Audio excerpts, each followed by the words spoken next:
அளவில்லா அன்பிற்காக. ஓ நன்றி நன்றி நாதா, அளவில்லா அன்பிற்காக. ஹalleluya hallelujah hallelujah rasha sahida mesetore bosianama. ஓ கர்த்தருடைய ஆவியானவர் 2-3 நாட்களாக ஒரு வார்த்தையை இருதயத்தில் மறுபடியும் போட்டாரு. ஓ ஹalleluya hallelujah. O ரஷே தெரிபோ ரனஹா afflicted but multiplied. ஒடுக்கப்பட்டார்கள் ஆனால் பெருகினார்கள், ஒடுக்கப்பட்டார்கள் ஆனால் விருத்தி அடைந்தார்கள் என்கிற வார்த்தையை கர்த்தருடைய ஆவியானவர் நம் மத்தியில் வைக்கிறாரு. யாத்திராகமம் 1வது அதிகாரத்தில் 1வது வசனத்தை பார்க்கும்போது வேதம் சொல்லுகிறது, எகிப்திற்கு போன இஸ்ரவேலருடைய குமாரர் என்று எழுதப்பட்டிருக்கு. அதுல நீங்க பாப்பீங்கன்னா 12 கோத்திரத்தாருடைய பெயர்கள் வருது. அதுல 5வது வசனத்தை வாசிக்கிறேன். யோசேப்போ அதற்கு முன்னமே எகிப்தில் போயிருந்தான். யாக்கோபின் கர்ப்ப பிறப்பாகி யாவரும் 70 பேர், 70 பேர் கர்ப்ப பிறப்பான 70 பேர் எகிப்து தேசத்தில் இருந்தார்கள். ஹalleluya hallelujah 70 பேர் அங்க இருந்தாங்க. 6வது வசனம் சொல்லுது, யோசேப்பும் அவனுடைய சகோதரர் யாவரும் அந்த தலைமுறையர் எல்லாரும் மறைந்தார்கள் என்று வேதம் சொல்லுகிறது. ஓ ஜெஃப்ரஹீடா 5வது வசனத்துல 70 பேர்னு சொன்ன வசனம் 6வது வசனத்துல மரித்தார்கள், மரணம் அடைந்தார்கள் என்று வேதம் சொல்லுகிறது. நம்மில் அநேகர் இந்த இடத்துல வந்து நிற்கிறோம். நம்மை சுற்றி சூழ்நிலைகள் நம்மை இந்த இடத்துல கொண்டு வந்து நிப்பாட்டுது. நாம் சொல்லுகிறோம், நம்மை சுற்றி பார்க்கிற சூழ்நிலைகள் மரித்து போய் இருக்கிறது. நம்மை சுற்றி பார்க்கிற சூழ்நிலைகளை பார்க்கும்போது எந்த ஹோப்புமே இல்லை. இது மரணம் அடைந்து விட்டது என்று நினைக்கிறோம். ஒரு நிமிஷம் யோசிச்சு பாருங்க, இந்த யாத்திராகமம் 6வது வசனத்தோட முடிந்திருக்குமானால், ஷஹீடா 6வது வசனத்தோட முடிந்திருக்குமானால், ஆனா வேதம் அப்படி முடியலங்க. ஷெட்டரபோ ரஹடா அந்த 70 பேருக்குள்ள தேவன் ஒரு வித்தை வைத்தார். ஷஹீடா அந்த 70 பேருக்குள்ள தேவன் ஒரு வித்தை போட்டிருந்தார். என்ன வித்து தெரியுங்களா? ஏராளம் என்கிற வித்து, பெருக்கம் என்கிற வித்து, பலம் என்கிற வித்து, நிறைவு என்கிற வித்தை அந்த 70 பேருக்குள்ள போட்டிருந்தாரு. வித்தை பார்ப்பீங்கன்னா வித்து மண்ணுக்குள்ள இருக்குங்க. வித்து வெளியில தெரியாது. வித்தை சுத்தி பார்ப்பீங்கன்னா இருளாகத்தான் இருக்கும். ஆனா அந்த வித்துடைய தன்மை, அதை சுற்றி காணப்படுகிற சூழ்நிலை அதை தீர்மானிப்பதல்ல. அந்த வித்துடைய தன்மை, அந்த வித்துக்குள் ஒரு ஜீவன் இருக்குதுல்ல, அந்த ஜீவன் தீர்மானிக்கிறது. அந்த வித்துக்குள் ஒரு பெரிய விருட்சம் காணப்படுகிறது. அந்த வித்துக்குள் ரஹீடா கனிகள் காணப்படுகிறது. ஷஹீடா இந்த வித்து, இந்த ஜீவன் அந்த வித்தின் தன்மையை தீர்மானிக்கிறது. அவர்கள் அந்த 70 பேருக்குள்ள தேவன் வித்தை வைத்திருந்தார், ஜீவன் என்கிற வித்தை வைத்திருந்தார். உங்களுக்குள்ளும் எனக்குள்ளும் பரிசுத்த ஆவியானவர் என்கிற ஜீவன் காணப்படுகிறார். உங்களுக்குள்ளும் எனக்குள்ளும் இயேசு என்கிற ஜீவன் காணப்படுகிறார். வேதம் சொல்லுகிறது, இந்த வித்தை, இந்த ஜீவனை ஒடுக்கும்படி, இந்த ஜீவனை சுமந்தவர்களை ஒடுக்கும்படி எகிப்து தேசமே எழும்பிற்று. வேதம் சொல்லுகிறது. 12வது வசனத்தை வாசிக்கிறேன். ஆனாலும் அவர்கள் எவ்வளவு ஒடுக்கப்பட்டார்களோ அவ்வளவாய் அவர்கள் பலுகி பெருகினார்கள் என்று வேதம் சொல்லுகிறது. எவ்வளவாய் ஒடுக்கப்பட்டார்களோ அவ்வளவாய் அவர்கள் பலுகி பெருகினார்கள். ஷஹீடா ஜீவனை சுமக்கிற நாம் எவ்வளவு ஒடுக்கப்பட்டாலும் வேதம் சொல்லுது, எவ்வளவு ஒடுக்கப்பட்டார்களோ அவ்வளவாய் அவர்கள் பலுகி பெருகினார்கள் என்று வேதம் சொல்லுகிறது. ஹalleluya ஹalleluya இந்த ஜீவனை சுமக்கிற உங்களையும் என்னையும் வேதம் நீதிமான் என்று அழைக்கிறது. நீங்களும் நானும் வேதம் நீதிமான் என்று அழைக்கிறது. ஹalleluya இயேசுவை சுமக்கிறீங்களா? பரிசுத்த ஆவியானவரை சுமக்கிறீங்களா? வேதம் நம்மை பார்த்து நீதிமான் என்று அழைக்கிறது. வேதம் சொல்லுகிறது, நாம் நீதிமான் ஆக்கப்பட்டிருக்கிறபடியினால இயேசுவின் மூலமாய் சமாதானத்தை பெற்றிருக்கிறோம் என்று வேதம் சொல்லுகிறது. ஆதாம் ஏவாள் இழந்து போன சமாதானத்தை உங்களுக்கும் எனக்கும் அவர் கொடுத்திருக்கிறார். ஹalleluya. எத்தனை பேர் சொல்ல போறீங்க, நான் நீதிமான், எனக்குள் இந்த ஜீவன் இருக்கிறது, எனக்குள் இந்த ஜீவனாகிய பரிசுத்த ஆவியானவர் இருக்கிறாரு, எனக்குள் இந்த ஜீவனாகிய இயேசு கிறிஸ்து இருக்கிறார். எத்தனை பேர் சொல்லுகிறீங்க? சொல்லுகிற யாவரும் கைகளை உயர்த்தி, வேதம் சொல்லுகிறது எவ்வளவு ஒடுக்கினார்களோ அவ்வளவு பெருகினார்கள். ஓ ஷஹீதா, ஒடுக்கத்துக்குள்ள கடந்து போறீங்களா? ஓ சூழ்நிலை மரணம் அடைந்தது போல காணப்படுகிறதா? இந்த வார்த்தையை பிடித்துக் கொள்ளுங்க. எவ்வளவு ஒடுக்கப்பட்டார்களோ அவ்வளவாய் பெருகினார்கள். ஓ கைகளை உயர்த்தி நான் நீதிமான் என்று சொல்லுங்க. நான் நீதிமான், நான் நீதிமான். இயேசையா இயேசையா இயேசையா, என் நீதி நீர்தானையா. இயேசையா இயேசையா இயேசையா, என் நீதி நீர்தானையா. இயேசையா சொல்லுங்க. இயேசையா இயேசையா இயேசையா, என் நீதி நீர்தானையா. இயேசையா கைகளை உயர்த்தி ஒஷகதரபா இயேசையா மெரோனோ சஹிதா ஹசினோ. இயேசையா, என் நீதி நீர்தானையா. யெகோவா சிக்கேனோ, யெகோவா சிக்கேனோ நீர்தானையா. எங்கள் நீதி தெய்வம் நீர்தானையா. யெகோவா சிக்கேனோ நீர்தானையா. எங்கள் நீதி தெய்வம் நீர்தானையா. யெகோவா சிக்கேனோ, யெகோவா சிக்கேனோ நீர்தானையா. எங்கள் நீதி தெய்வம் நீர்தான். என் நீதியை என் நீதியை வெளிச்சத்தை போலாக்கினீர்.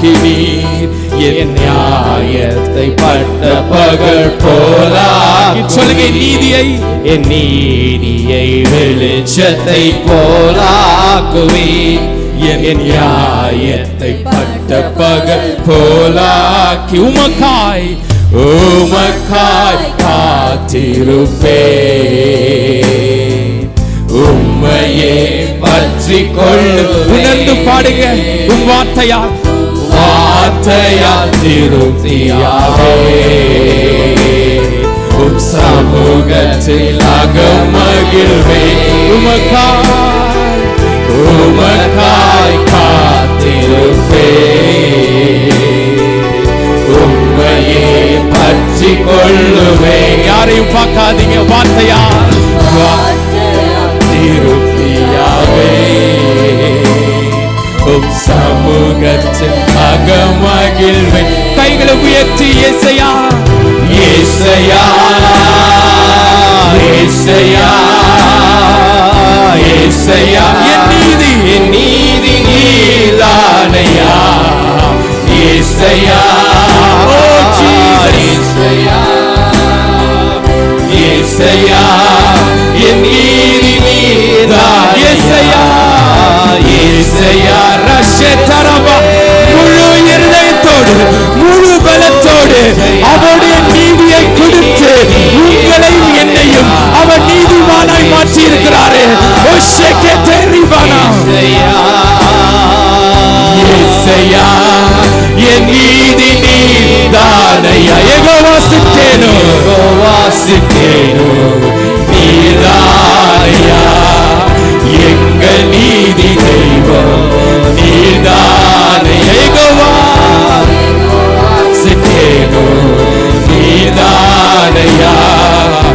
எங்கள் நீதி தெய்வம் நீர்தானையா. துன்மார்க்கனின் செல்வம் மார்க்கரின் செல்வ தீரட்சியை பார்க்கிலும் நீதிமான் என்னுடைய கொஞ்சம் நல்லது. உண்மைங்க.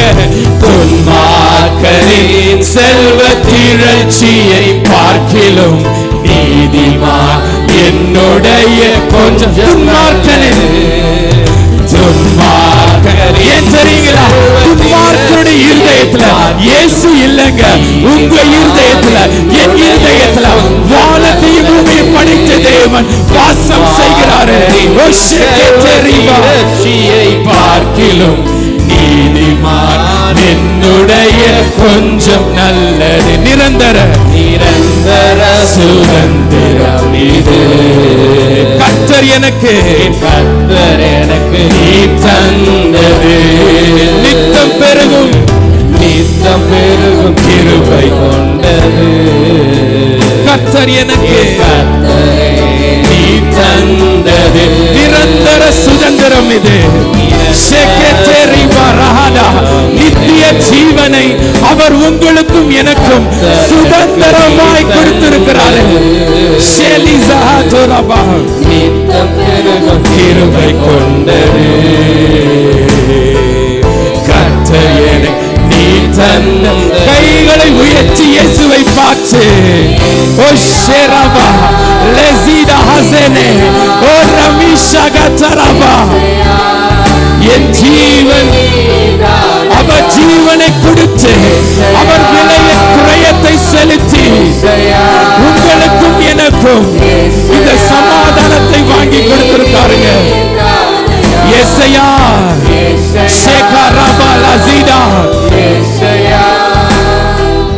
யெசையா என் நீதி நீதானையா. கைகளை உயர்த்தி யெசையா ஓ ரகரபா லசிடா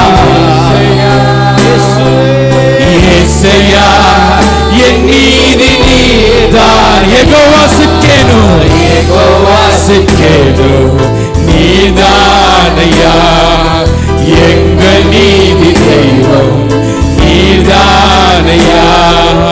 யெகோவா சிக்கேனு நீதானையா. எங்கள் நீதி தெய்வம் நீதான். நண்பகல் மற்றும் நண்பகல் அதிகமாய் பிரகாசிக்கும் சூரியன் போல் என் பாதைகள் எல்லாம் அதிகமாய் பிரகாசிக்க செய்பவர் நீ.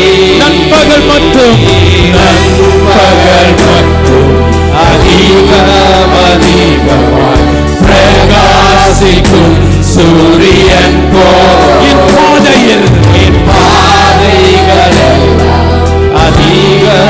அதிகமாய் பிரகாசிக்க செய்பவர் நண்பகல் மற்றும் நண்பகல் மற்றும் அதிகமாய் பிரகாசிக்கும் சூரியன் போல் என் பாதைகள் அதிகமாய் பிரகாசிக்க செய்பவர் நீ. யெகோவா சிக்கேனு யெகோவா சிக்கேனு நீதானையா. எங்கள் நீதி தெய்வம் நீதானையா. யெகோவா சிக்கேனு நீதானையா.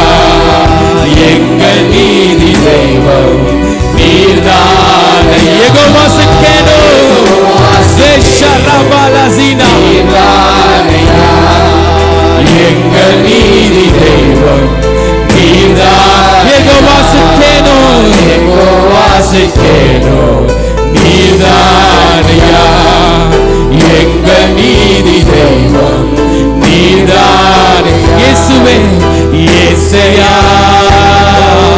யெசையா யெசையா என் நீதி நீதானையா. யெசையா உங்க சத்தம் உயரட்டுங்க. ஓ ஷேரபா லசிடா யெசையா என் நீதி நீதானையா. யெகோவா சிக்கேனு நீதானையா. எங்கள் நீதி தெய்வம் நீதானையா.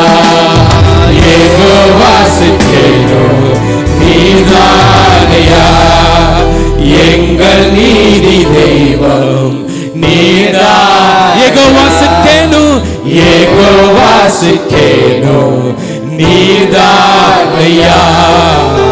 எங்கள் நீதி தெய்வம் நீதானையா. ஷெசி ஹரோ ஷஹீதா லெம்ப்ரோ ஜஹான்துரபா. தேவன் நம்மை நீதிமான் ஆக்கி இருக்கிறாரு.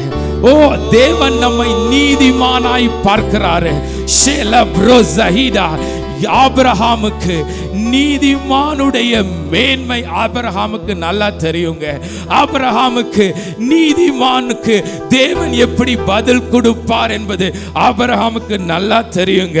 அதனால தான் ஆபிரகாம் சோதோம் கொமோரோவிற்காக அவர் தேவன் முன்பதாக பயப்படாமல் வந்து நின்று அவர் பரிந்து பேசுகிறாரு. எத்தனை முறை தெரியுங்களா பரிந்து பேசுகிறாரு? 6 முறை பேசுகிறாரு. அவர் 50 ஆரம்பிக்கிறாரு. 50, 45, 30, 20, 10 வரைக்கும் வர்றாரு. ஷெகீடா ஹசீனா வேதம் சொல்லுகிறது. ஓ ஆபிரகாமுக்கு கர்த்தர் எப்படி பதில் கொடுத்தாருன்னு தெரியுங்களா?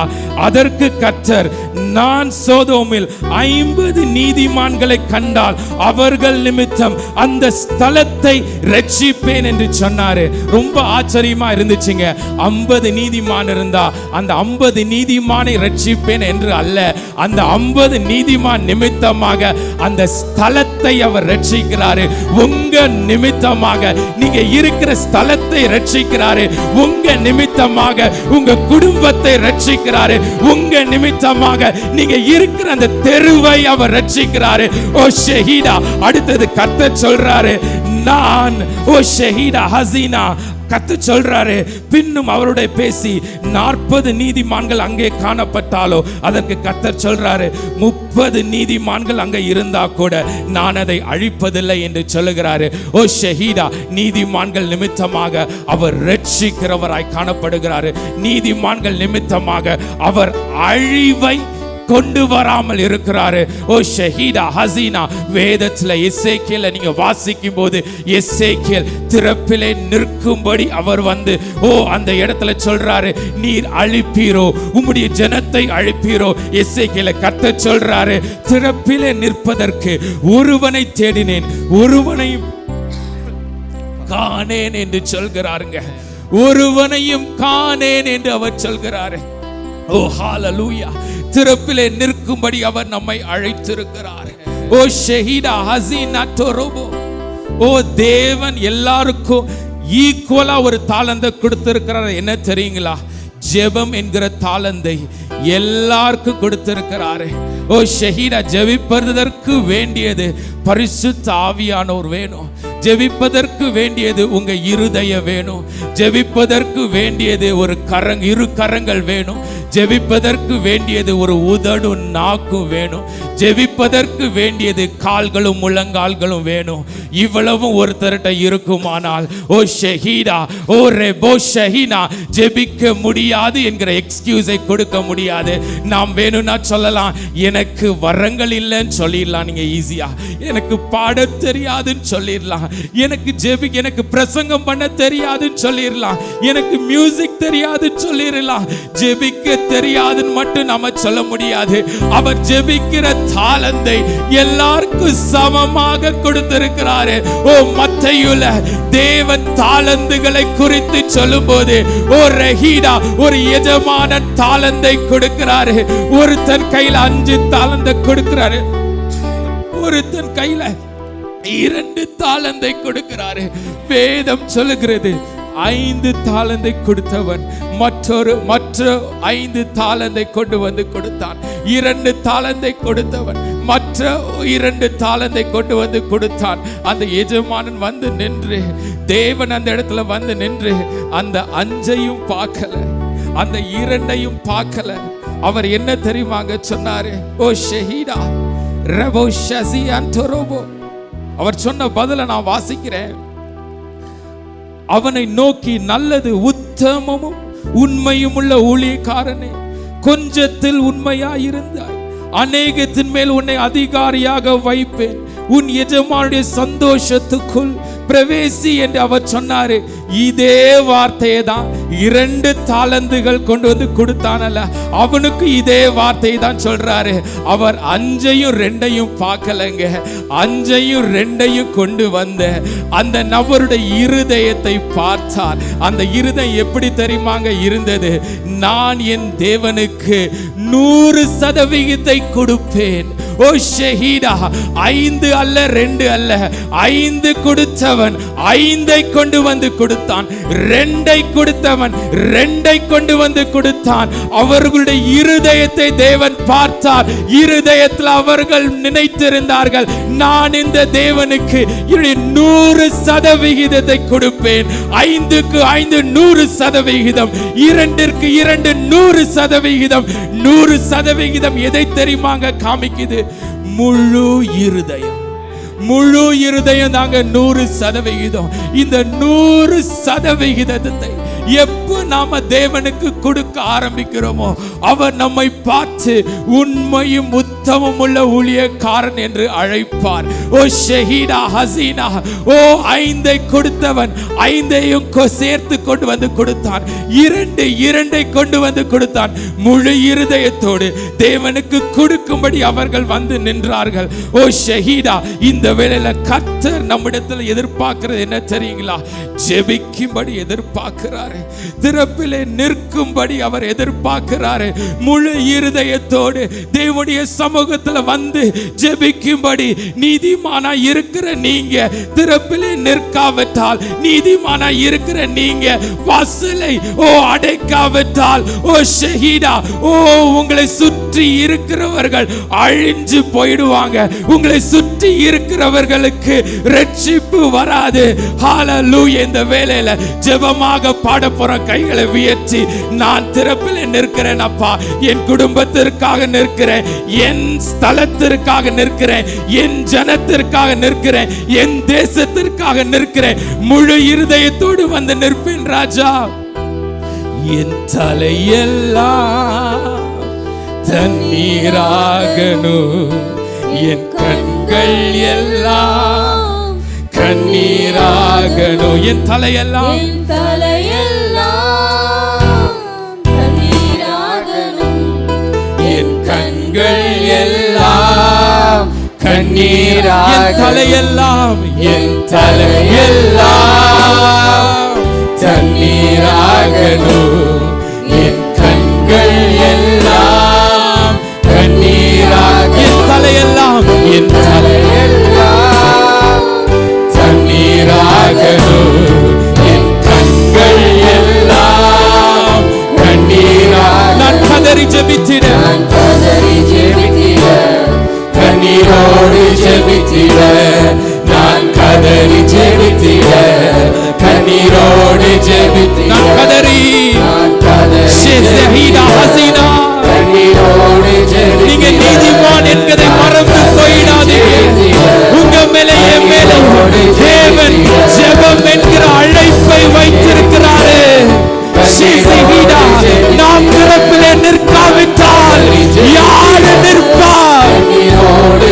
நான் கதறி ஜெபித்திட, கண்ணீரோடு ஜெபித்திட, நான் கதறி ஜெபித்திட, கண்ணீரோடு ஜெபி. என் தலையெல்லாம், என் தலையெல்லாம் கண்ணீர். ஒரு ஜெபமாய் பாடுங்க. ஓ ஷஹீடா, உங்க குடும்பத்துல ரட்சிக்கப்படாதவங்க இருக்கிறார்களா? அவர்களை நினைத்து அவர்களுக்காக நான் திறப்பிலே வந்து நிற்கிறேன் என்று ஆண்டவரை பார்த்து சொல்லுவீங்களா? எல்லாம் கண்ணீரா. நான் கதறி ஜெபித்திட, ஜெபித்திட, கண்ணீரோடு ஜெபித்திட, நான் கதறி ஜெபித்திட, கண்ணீரோடு ஜெபித்த. கழுதை கூட, கழுதை கூட தன் எஜமானனை அறியும்.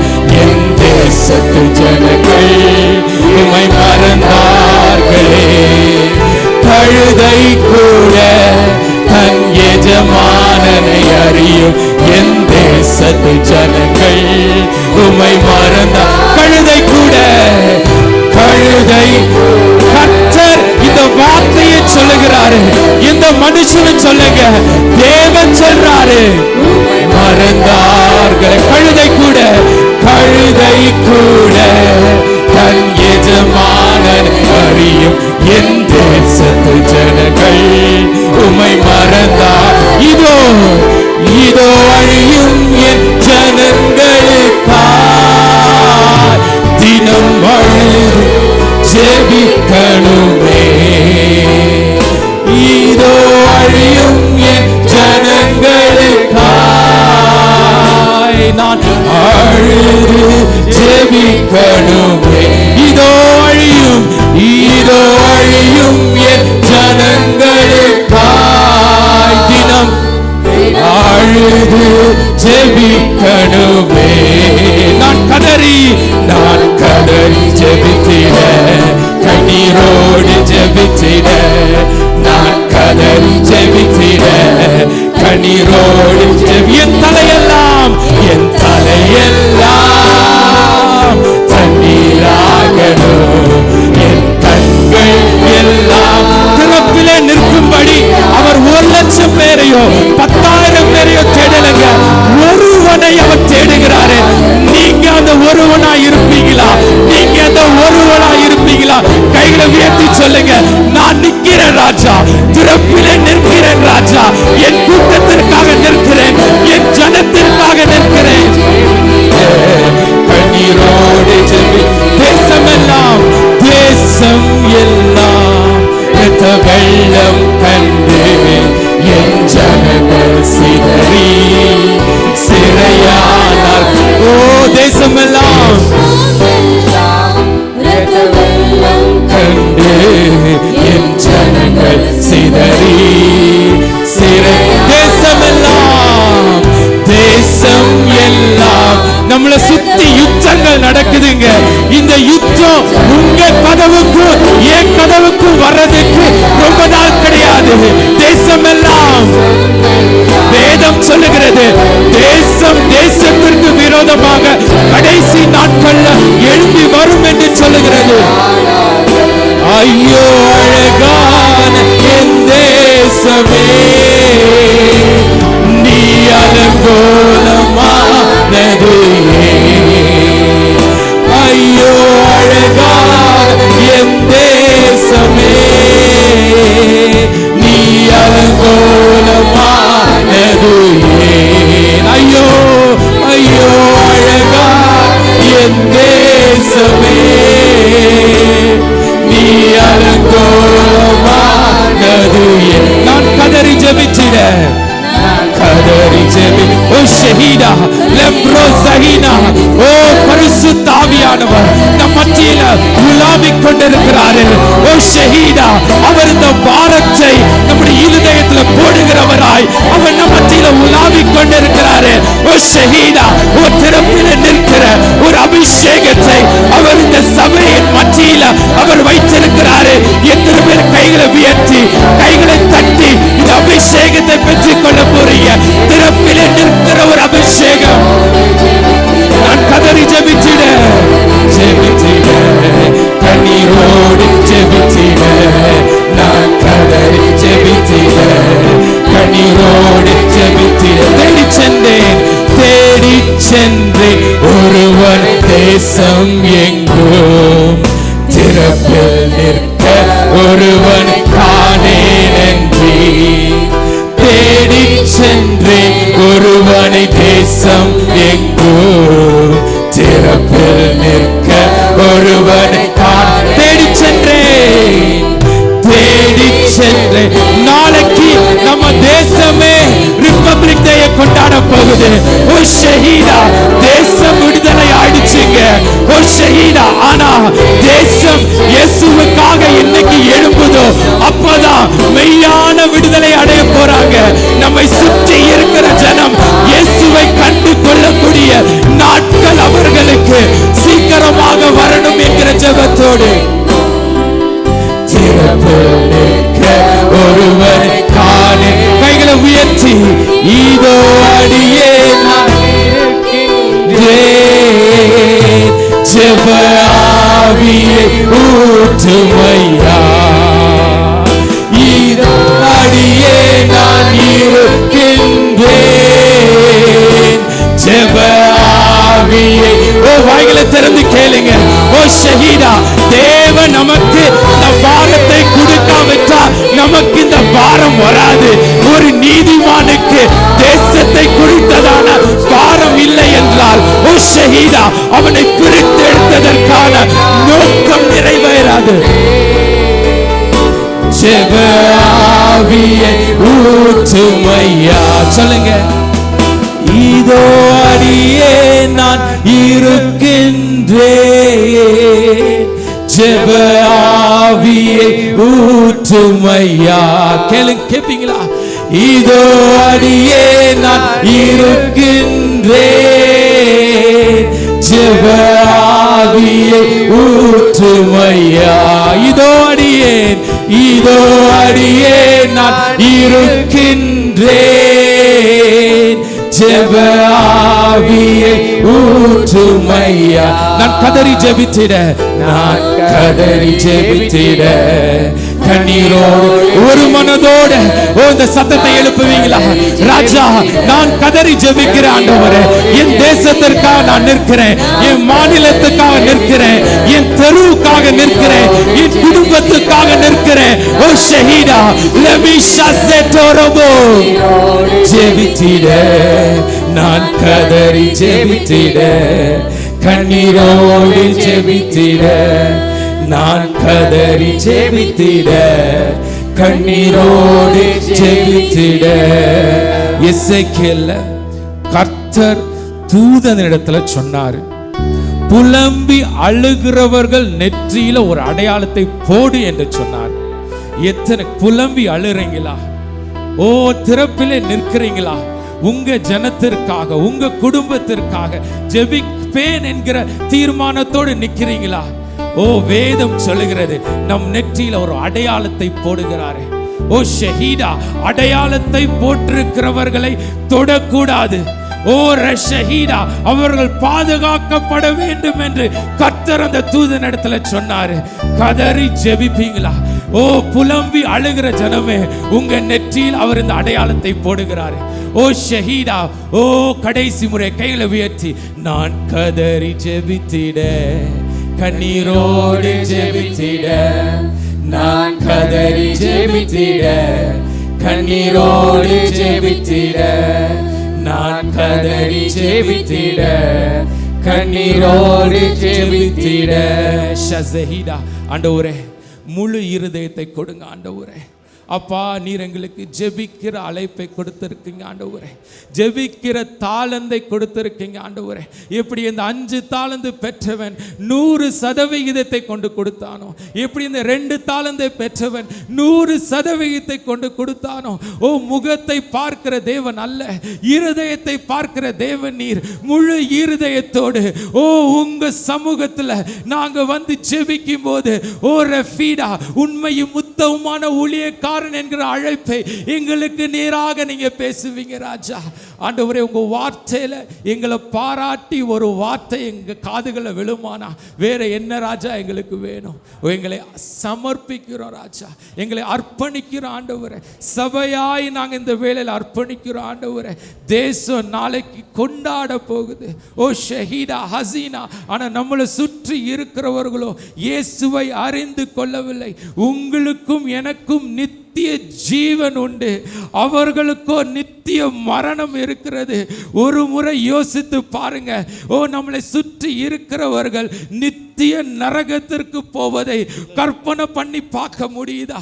ஓ ஷஹீடா, நாம் பெற்றுக்கொண்ட இந்த நித்திய ஜீவனை அவர்களும் பெற்றுக்கொள்ளணும். நம் குடும்பத்தில் எத்தனை பேர் இன்னும் ரட்சிக்கப்படாம இருக்கிறாங்க? நாம் நித்திய ஜீவனுக்குள்ள பிரவேசிக்கும் போது அவர்களும் நம்மளோட பிரவேசிக்கணும். ஹல்லேலூயா. ஓ, பாரத்தை போடுங்க ராஜா, திறப்பில் நிற்கிற அபிஷேகத்தை எங்க மீது போடுங்க ஆண்டவரே. ஆண்டவரே, அப்பா, எங்களை இந்த வேளையில் நாங்கள் அர்ப்பணிக்கிறோம் சுவாமி, எங்களை தாழ்த்துகிறோம், அர்ப்பணிக்கிறோம். இயேசு மூலம் ஜெபிக்கிற ஜீவனுள்ள நல்ல பிதாவே, ஆமென். ஒரு பாடலை பாடும்போது நம்ம கர்த்தருக்கென்று நம்முடைய காணிக்கைகளை செலுத்துவோம். இந்த நாளிலே சண்டே ஸ்கூல் பிள்ளைகள் வந்து ஆமென் இந்த வேளையில் காணிக்கை பாடலை பாடுவாங்க. ஆமென், சேர்ந்து அவர்களோடு சேர்ந்து பாடி ஆமென் கர்த்தருடைய நாமத்தை நாம் மேம்படுத்துவோம். சீக்கிரம் வாங்க சின்ன பிள்ளைகள்லாம், சீக்கிரம் மேலே வந்து லைனில் பாட்டுங்க.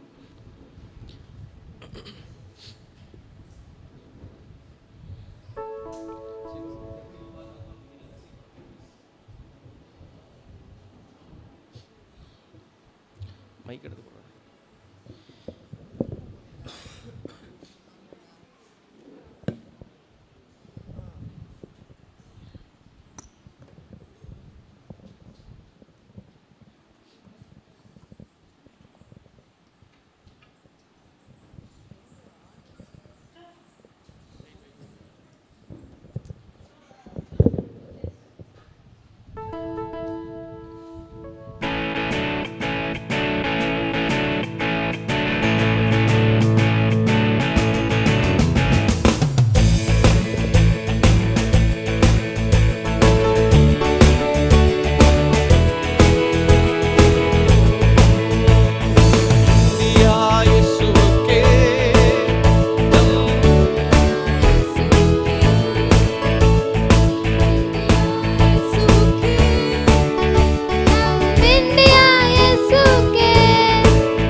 ஹல்லேலூயா. பர்த்டே, வெட்டிங் டே செலிப்ரேட் பண்ணுறவங்க எழுப்பி நிற்பீங்களா? ஹல்லேலூயா. கண்களை மூடி ஜெபிக்கலாம். ஆண்டவரே, இந்த வேளையிலப்பா உங்கள் பிரசன்னத்திற்காக நன்றி ஆண்டவரே. அப்போ அந்த விசேஷித்த நாளை கொண்டாடவிருக்கிற தேவ பிள்ளைகளுக்கு அவங்க சமூகத்தில் வருகிறோம் ராஜா. ஆண்டவரே, ஒவ்வொருத்தங்க மேலே ஆண்டவரே நீ திட்டத்தை வைத்து எங்களை இந்த பூமியில் வைத்திருக்கீங்க ஆண்டவரே. அப்பா, இந்த வரப்போகிற ஆண்டில் ஆண்டவரே இந்த ஸ்பெஷல் டேயை செலிப்ரேட் பண்ணுகிற ஒவ்வொருடைய வாழ்க்கையிலும் ஆண்டவரே உங்கள் திட்டம் அன்ஃபோல்ட் ஆகணும் ராஜா. Your plan and purpose should unfold in their life. So father ஆண்டவரே, ஆண்டவரே அந்த பரிபூர்ண சித்தம் அவர்கள வாழ்க்கையில் ஆண்டவரே அன்ஃபோல்ட் ஆகும்போது அதற்குரிய ஆசீர்வாதம் மகிமையாக இருக்கும் ராஜா. அந்த மகிமைக்குள் ஆண்டவரே ஒவ்வொரு தேவ பிள்ளைகளும் கடந்து வரும்படி நாங்கள் ஜெபிக்கிறோம் ராஜா. ஆண்டவரே, அவர்கள் தேவைகளுக்காக நாங்கள் ஜெபிக்கிறோம். அவர் இருதயத்தின் வாஞ்சை விருப்பங்களுக்காக ஜெபிக்கிறோம். ஆவியானவரை நீரே அவர்களோடு உலாவி அவர்களோடு இருந்து அவர்களுக்கு வேண்டிய ஆலோசனை கொடுத்து நீ நடத்தும்படி நான் ஜெபிக்கிறோம் ராஜா. அப்போ இந்த வேளையில் அப்பா நாங்கள் இந்த காணிக்கை அவங்க சமூகத்தில் வருகிறோம் சுவாமி. ஆண்டவரை நீர் கொடுத்ததிலிருந்து நான் உங்களுக்கு கொடுத்துருக்குறோம் சுவாமி. ஆண்டவரை நாங்கள் எதை செஞ்சாலும் முழு இருதயத்தோடு செய்கிற ஒரு உணர்வை எங்களுக்கு கொடுங்க ஆண்டவரை. பாதி இருதயத்தோடு அல்ல, முக்கா இருதயத்தோடு அல்ல, முழு இருதயத்தை ஆண்டவரே நீங்க முழு இருதயத்தை தேடுகிற தேவன் என்பதை நாங்கள் பார்க்கிறோம் ராஜா. எவ்வளவு பராக்கிரமமான காரியங்கள் செஞ்சாலும் சரி, எவ்வளவு பெரிய பெரிய காரியங்களை செஞ்சாலும் சரி, அதில் முழு இருதயம் இல்லைன்னா ஆண்டவரே நீர் அதை ஒரு குறையாகத்தான் பார்க்கிறீங்க ஆண்டவரே. எங்களுக்கு ஒரு முழு இருதயத்தை கொடுங்க. இந்த வரும் நாட்கள் நாங்கள் எதை செய்தாலும் முழு இருதயத்தோடு முழு பலத்தோடு முழு ஆத்மாவோடு செய்யும்படி அப்பா நீங்க கிருபை செய்யுங்க. அதற்குரிய கிருபைகளை கொடுங்க, பலனை கொடுங்க. இந்த விஷயங்களை தாழ்த்துகிறோம், அர்ப்பணிக்கிறோம். கேட்க போற வார்த்தைக்காக நன்றிகளை ஏறெடுக்கிறோம் சுவாமி. உங்க வார்த்தை கிருபாசன தண்டையிலிருந்து எங்களை புடமிடட்டும் சுவாமி. இயேசுவின் மூலம் ஜெபிக்கிறோம் ஜீவனுள்ள நல்ல பிதாவே, ஆமென்.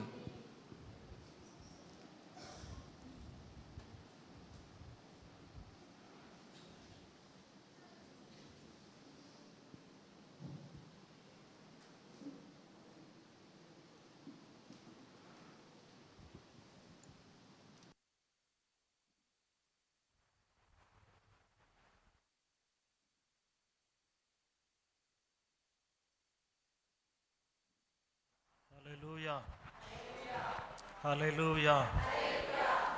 கர்த்தருடைய பரிசுத்த நாமத்திற்கு மகிமை உண்டாகட்டும். வருகிற தேர்தலுக்காக தேசம் பாதுகாக்கப்பட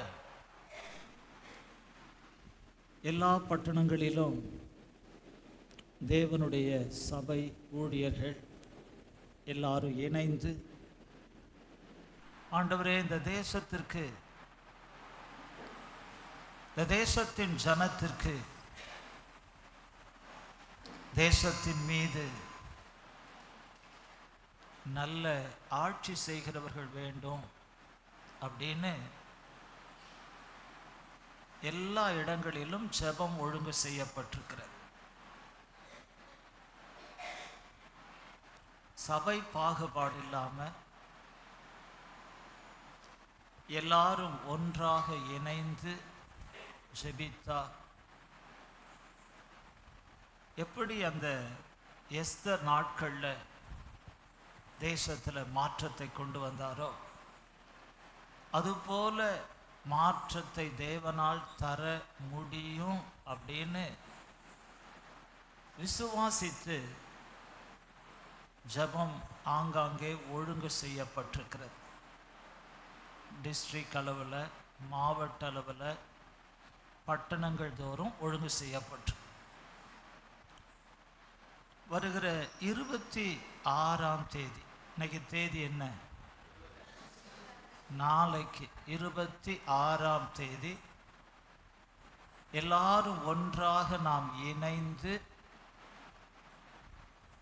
வர இருக்கிற தேர்தல் தேசத்தின் நலன் கருதி ஆண்டவர் நல்லவர்களை தேர்வு செய்யணும் அப்படின்னு ஜெபம் செய்ய கூடுகிறார்கள். அல்லேலூயா.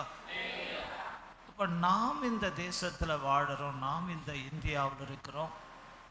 நம்முடைய பங்களிப்பும் அதில் இருந்துச்சுன்னா ஒருவேளை நாம் இந்த தேசத்தில் சமாதானமாக வாழலாம். அல்லேலூயா, அல்லேலூயா.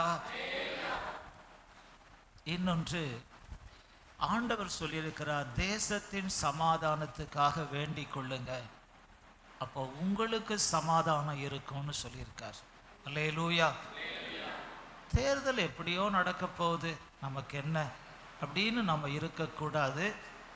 ஆண்டவர் அந்த தேர்தலில் நியாயமானபடி நடந்து நல்லவர்களை நீங்கள் தேர்ந்தெடுங்கப்பா அப்படின்னு நம்ம ஜெபிக்கணும். நாளைக்கு 26ஆம் தேதி காலை 10 முதல் 1 மணி வரை பைபாஸ் ரோட்டில் இருக்கிற இயேசு அழைக்கிறார் அந்த ப்ரேயர் டவரில் வைத்து இந்த ஜெபம் நடக்கும். பொதுவான ஜெபம், எல்லாரும் கூடி வரணும் என்பதற்காக ஒழுங்கு செய்திருக்கிறாங்க. விடுமுறை இருக்குது, நம்ம இங்கே கூடுவோம், நம்ம இங்கே ஜெபம் பண்ணுவோம் அப்படின்னு எல்லாரும் நினைத்து விடாமல் எல்லாரும் ஒன்று திரண்டு வாங்க இந்த பட்டணத்திற்காகன்னு கேட்டிருக்கிறாங்க. அதனால் சபையாருக்கும் அறிவிப்பு தரோம். நாளைக்கு அங்கே 10 மணியிலிருந்து 1 மணி வரை ஜெபம் இருக்குது. நாம் அந்த ஜெபத்தில் பங்கு பெற்று தேசத்துக்காக நம்ம ஜெபித்தா ஆண்டவர் நம்ம ஜெபத்தையும் கேட்டு வரக்கூடிய தேர்தலில் ஒரு மாற்றத்தை ஏற்படுத்த முடியும். அல்லேலூயா. இந்த நாளிலும் நாம் கர்த்தருடைய வார்த்தையை தியானிக்க போகிறோம். ஒரு நிமிடம் அப்படியே கண்களை மூடி, ஆண்டவரே உம்முடைய வார்த்தையை கொண்டு எங்களை உயிர்ப்பிக்கவும், உம்முடைய வார்த்தையை கொண்டு எங்கள் வாழ்க்கையில் நீ பலமாய் கிரியை செய்யவும், உம்முடைய வார்த்தை எங்களை வாழ வைக்கும்படி இப்பொழுது எங்களோடு பேசும். இயேசுவின் நாமத்தில் கேட்கிறோம் நல்ல பிதாவே, ஆமென்.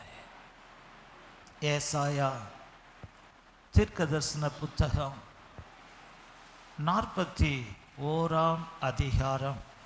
எல்லாரும் ஏசாயா தீர்க்கதரிசன புத்தகம் 41ஆம் அதிகாரத்தை எடுத்துக்கொள்ளுங்க.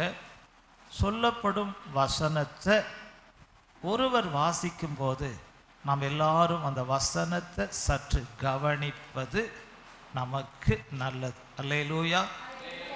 முதலாவது 14வது வசனத்தை ஒருவர் வாசி. யாக்கோபு என்னும் பூச்சியே, இஸ்ரவேலின் சிறு கூட்டமே, பயப்படாதே, நான் உனக்கு துணை நிற்கிறேன் என்று கர்த்தரும் இஸ்ரவேலின் பரிசுத்தருமாகிய உன் மீட்பர் உரைக்கிறார். அல்லேலூயா. ஒருவேளை நம்ம எல்லாருக்கும் அவர்தான் மீட்பர். யாக்கோபுக்கு மட்டுமல்ல, உலகம் அனைத்துக்கும் மீட்பர் அவர்தான். அல்லேலூயா. இரண்டாவது நாம் வாசிக்க வேண்டிய வசனம் 10ஆம் வசனத்தை வாசிங்க. அதே அதிகாரத்தை வச்சுக்கங்க. ஆண்டவர் சொல்றாரு, நீ பயப்படாதே, நான் உன்னுடனே இருக்கிறேன், திகையாதே, நான் உன் தேவன், நான் உன்னை பலப்படுத்தி உனக்கு சகாயம் பண்ணுவேன், என் நீதியின் வலது கரத்தினால் உன்னை தாங்குவேன். அந்த 14லையும் பயப்படாதன்றாரு. இந்த 10வது வசனத்திலும் பயப்படாதன்றாரு. இப்போ இன்னும் ஒரு வசனத்தை கூட வாசிப்போம். நம்ம 13வது வசனத்தையும் வாசி. உன் தேவனாயிருக்கிற கர்த்தராகிய நான் உன் வலது கையை பிடித்து பயப்படாதே, நான் உனக்கு துணை நிற்கிறேன் என்று சொல்லுகிறேன். அல்லேலூயா. இந்த அதிகாரத்தில் ஒரே வார்த்தை ஆண்டவர் முக்கியப்படுத்தி 3 முறை சொல்றாருன்னா அது எவ்வளவு முக்கியமானதுன்னு கொஞ்சம் யோசித்து பார்க்கணும் நாம். அல்லேலூயா. முக்கியம் அல்லாத வார்த்தையை திரும்ப பேச மாட்டார். ஆண்டவர் ஒரு வார்த்தையை திரும்ப திரும்ப முக்கியப்படுத்துறார். என்ன வார்த்தை? நான் உனக்கு துணை நிற்பேன். அல்லேலூயா. என் வாழ்க்கையில் எனக்கு துணையா யாருமே இல்லை அப்படின்னு நீங்க நினைக்கலாம். எனக்கு பெற்றோர்கள் இல்லை, உற்றார் இல்லை, உடன் பிறந்தவங்க இல்லை, என்னை நேசிப்போர் இல்லை அப்படின்னு நீங்க நினைச்சு மனம் உடைஞ்சி வந்திருக்கலாம். ஆனால் ஒன்றை புரிந்து கொள்ளுங்க, அவங்க எல்லாரும் நம்மோட இருந்தாலும் இவர் இருந்து செய்வதை போல அவங்களால செய்ய முடியாது. ஹல்லேலூயா, ஹல்லேலூயா, ஹல்லேலூயா. அப்போ ஆண்டவர் யாக்கோபு கிட்ட இந்த வார்த்தையை திரும்ப சொல்வதனுடைய நோக்கம் ஒரு பெரிய மாற்றம் உன் வாழ்க்கையில நான் கொண்டு வர போறேன். அல்லேலூயா. ஆண்டவருடைய இந்த வார்த்தை ஒரு தீர்க்கமான வார்த்தை. ஏன்னா ஆண்டவர் பேசினார்னா செய்ய முடியாததை ஒரு நாளும் பேசுவதில்லை, பேசினார்னா செய்யாம இருந்ததே இல்லை. அப்ப ஆண்டவர் இந்த யாக்கோபு என்கிறவனுடைய வாழ்க்கையில ஒரு பெரும் மாற்றம் இனி நடக்க போகிறது என்பதை ஆண்டவர் உறுதிப்படுத்தி பேசுறார். அல்லேலூயா. இப்படிலாம் அவர் பேச என்ன காரணம்? முதலாவது அந்த 41ஆம் அதிகாரம் 1-2 வசனத்தை பாருங்க. தீவுகளே எனக்கு முன்பாக மௌனமாயிருங்கள், ஜனங்கள் தங்கள் பலனை புதிதாக்கி கொண்டு சமீபித்து வந்து என்ன செய்யணும்? பின்பு வந்து உட்காருங்க, பிறகு என்கிட்ட நீங்க பேசுங்க அப்படின்றார். நாம் ஒருமிக்க நியாயாசனத்துக்கு முன்பாக சேருவோம். அல்லேலூயா. தேவனுடைய நியாயாசனத்துக்கு முன்பாக தேவனுடைய பிள்ளைகள் எல்லாரும் ஒருமித்து வந்து அவரோட அமர்ந்து அவரோட பேசும்போது ஆண்டவர் அதை கேட்கிறார். ஆண்டவர் இங்க சொல்றாரு, கிழக்கிலிருந்து நீதிமானை எழுப்பி தமது பாதபடியிலே வரவழைத்தவர் யார்? ஜாதிகளை அவனுக்கு ஒப்பு கொடுத்து அவனை ராஜாக்களுக்கு ஆண்டவனாக்கி அவர்களை அவன் பட்டயத்துக்கு தூசியும் அவன் வில்லுக்கு சிதறி அடிக்கப்பட்ட தாளடியுமாக்கி அவன் அவர்களை துரத்தவும் தன் கால்களால் நடவாதிருந்த பாதையில் சமாதானத்தோடு நடக்கவும் பண்ணினவர் யார்? நிறைய சவால்கள் இருக்கலாம், நிறைய எதிர்ப்புகள் இருக்கலாம், நிறைய நெருக்கங்கள் இருக்கலாம், நிறைய நிந்தைகள் இருக்கலாம், நிறைய பாரங்கள் உங்களை அழுத்திட்டு இருக்கலாம். ஆனால் ஆண்டவர் சொல்றாரு, அவர் நம்மை தெரிந்தெடுத்து அழைத்தாரானார். அந்த அழைப்பின் சத்தத்தை கேட்டு அவர் பாதத்துக்கு வருவோமானால். அல்லேலூயா. அதானே சொல்லியிருக்கார் இந்த 2வது வசனத்துல, கிழக்கிலிருந்து நீதிமானை எழுப்பி தமது பாதபடியில வரவழைத்தவர் யார்? இந்த 2 விதத்துல நீங்க பார்க்கலாம். ஒன்று, தேவன் தெரிந்து அழைத்த ஆபிரகாமை பார்க்கலாம். 2வது, தேவன் தெரிந்து அழைத்து அவனை கொண்டு பெரிய காரியங்களை செய்தாரே, கோரோஸ் என்பவனை பார்க்கலாம். அல்லேலூயா.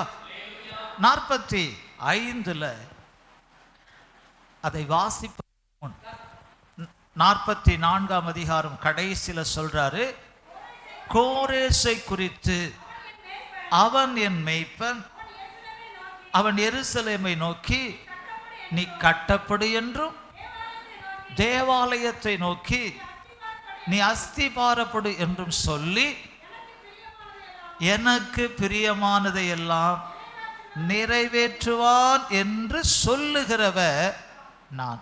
கர்த்தரே சொல்றார். அப்போ அது தீர்க்கதரிசனமான வார்த்தை. அடுத்து 45 வராரு, கர்த்தராகிய நான் அபிஷேகம் பண்ணின கோரேசுக்கு முன்பாக ஜாதிகளை கீழ்ப்படுத்தி ராஜாக்களின் இடைக்கட்டுகளை அவிழ்க்கும்படிக்கும் அவனுக்கு முன்பாக வாசல்கள் பூட்டப்படாதிருக்க கதவுகளை திறந்து வைக்கும்படிக்கும் அவனை பார்த்து அவன் வலது கையை பிடித்து கொண்டு அவனுக்கு சொல்லுகிறவதாவது, நான் உனக்கு முன்னே போய் கோணலானவைகளை செய்வையாக்குவேன். உன்னை பெயர் சொல்லி அழைக்கிற இஸ்ரவேலின் தேவனாகிய கர்த்தர் நானே என்று நீ அறியும்படிக்கு வெண்கல கதவுகளை உடைத்து இரும்பு தாழ்பால்களை முறித்து அந்தகாரத்தில் இருக்கும் பொக்கிஷங்களையும் ஒளிப்பிடத்தில் இருக்கும் புதையல்களையும் உனக்கு கொடுப்பேன். நான் என் தாசனாகிய யாக்கோபின் நிமித்தமும் நான் தெரிந்து கொண்ட இஸ்ரவேலின் நிமித்தமும் நான் உன்னை பெயர் சொல்லி அழைத்து நீ என்னை அறியாதிருந்தும் உனக்கு நாமம் தரித்தேன். அல்லேலூயா. தேவன் ஒரு மனிதனை அழைக்கும் போது அந்த மனிதன் அந்த அழைப்பின் சத்தத்தை கேட்டு ஆண்டவருக்கு கீழ்ப்படிந்து வருவானானால் அவன் கரத்தை அவர் பிடித்து கொண்டு சொல்லுவார், அல்லேலூயா. இதுவரைக்கும் திறக்கப்படாத வாசல்களை திறப்பார். இதுவரைக்கும் நேராக்கப்படாத கோணல்களை கர்த்தர் நேராக்குவார். இதுவரைக்கும் கீழ்ப்படிய மறுத்தவைகளை கர்த்தர் கீழ்ப்படிதலுக்குள்ளே கொண்டு வருவார். அல்லேலூயா. இது மனுஷனுடைய வார்த்தை அல்ல, இது தேவனுடைய வார்த்தை. இந்த கோரேசுக்கு இத்தனை வார்த்தைகள் சொன்னாலும் ஆண்டவர் அதன் மத்தியில சொல்றாரு, நான் தெரிந்து கொண்ட யாக்கோபின் நிமித்தம். அல்லேலூயா. அதை பார்த்தீங்களா? அதான் ரொம்ப முக்கியம். ஆண்டவர் இதையெல்லாம் மனதில் வைத்திருக்கிறார். எதனா அவர் தெரிந்து கொண்ட அவருடைய ஜனமாகிய நம் நிமித்தம். ஹல்லேலூயா. 3வது வசனத்தில், என் தாசனாகிய யாக்கோபி நிமித்தம் நான் தெரிந்து கொண்ட இஸ்ரவேலின் நிமித்தமும். அப்போ பலப்படுத்துவது, தைரியப்படுத்துவது, பேசுவது யாரோடனா தெரிந்து கொண்ட நம்மோட தான் கர்த்தர் பேசுறார். அல்லேலூயா. இந்த தேவன் உங்களையும் என்னையும் கரத்தை பிடித்து கொண்டு பயப்படாத, நான் உனக்கு துணை நிற்கிறேன்றார. எதற்காக? ஏன் இந்த வார்த்தையை சொல்றார்? 10வது வசனத்தை வாசிக்கும் போது அங்க சொல்றார் பாருங்க, எதற்காகன்னு. நீ பயப்படாதே, நான் உன்னுடனே இருக்கிறேன், திகையாதே, நான் உன் தேவன். அதுதான் முக்கியம். நான் உன்னை பலப்படுத்தி உனக்கு சகாயம் பண்ணுவேன், என் நீதியின் வலதுகரத்தினால் உன்னை. பாருங்க, ஆண்டவர் நமக்கு சகாயம் பண்ணுவாராம். சிலர் சொல்லுவாங்க, நான் எது எடுத்தாலும் விளங்கலை, நான் எது எடுத்தாலும் வெற்றி ஆகலை, நான் எது எடுத்தாலும் தோல்வியில் முடியுது. அதனால நான் எதையுமே செய்ய விரும்பலை அப்படின்னு நினைப்பாங்க. ஆனால் ஆண்டவர் சொல்றாரு, நான் உனக்கு துணையா நிற்பேன்பா. ஹல்லேலூயா. உனக்கு நான் சகாயம் பண்ணுவேன். நீ எடுக்கிற முயற்சிகளை, நீ செய்கிற காரியங்களை அது வாய்க்கும்படி நான் உனக்கு சகாயம் பண்ணுவேன். சகாயம் அப்படின்னா எல்லாவற்றையும் தேவன் தான் நமக்கு அழகா கைகூடி வர பண்ணுவது. அல்லேலூயா. அப்ப யாருக்கு இதெல்லாம் சொன்னாருன்னா, என்றைக்கு தன் நெருக்கத்தின் மத்தியில கர்த்தரிடத்துல ஜெபம் பண்ணினானோ அந்த யாக்கோபுக்கு தான் இதை சொல்றார். அல்லேலூயா. ஒரே தகப்பனுடைய பிள்ளைங்க தான், ஈசாயின் பிள்ளைங்க தான் 2 பேரும். ஒரே தாயின் பிள்ளைங்க தான் 2 பேரும், ஏசாவும் யாக்கோபும். ஆனா வேதத்தில் அதிகமான முறை கர்த்தர் பேசும்போதெல்லாம் யாக்கோபே யாக்கோபே இஸ்ரவேலே அப்படின்னு பேசுறார். ஏசாவை பத்தி பேசுறாரா? ஏன் பேசல? அவன் ஆண்டவரிடத்துல கேட்கல, அவன் ஆண்டவரிடத்துல ஜெபம் பண்ணல, அவன் ஆண்டவரை சார்ந்து கொள்ளல, அவன் ஆண்டவர் மேல நம்பிக்கை வைக்கல. அவன் தன் வில்லையும் தன் பலத்தையும் நம்பி போயிட்டான்.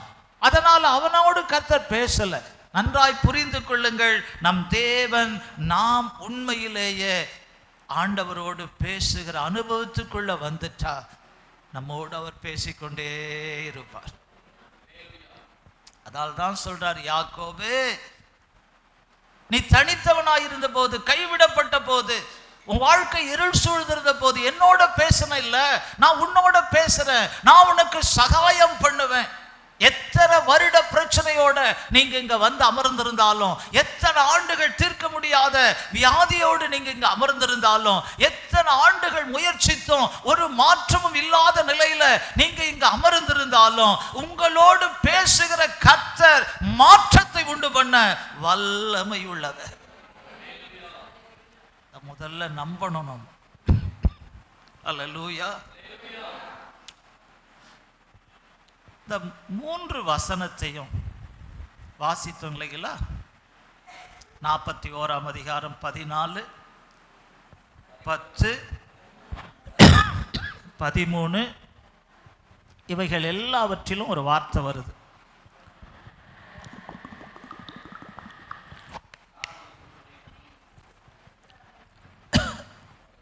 பயப்படாதே. என்ன செய்யாத? நம்ம எப்படி இருக்கிறோம்?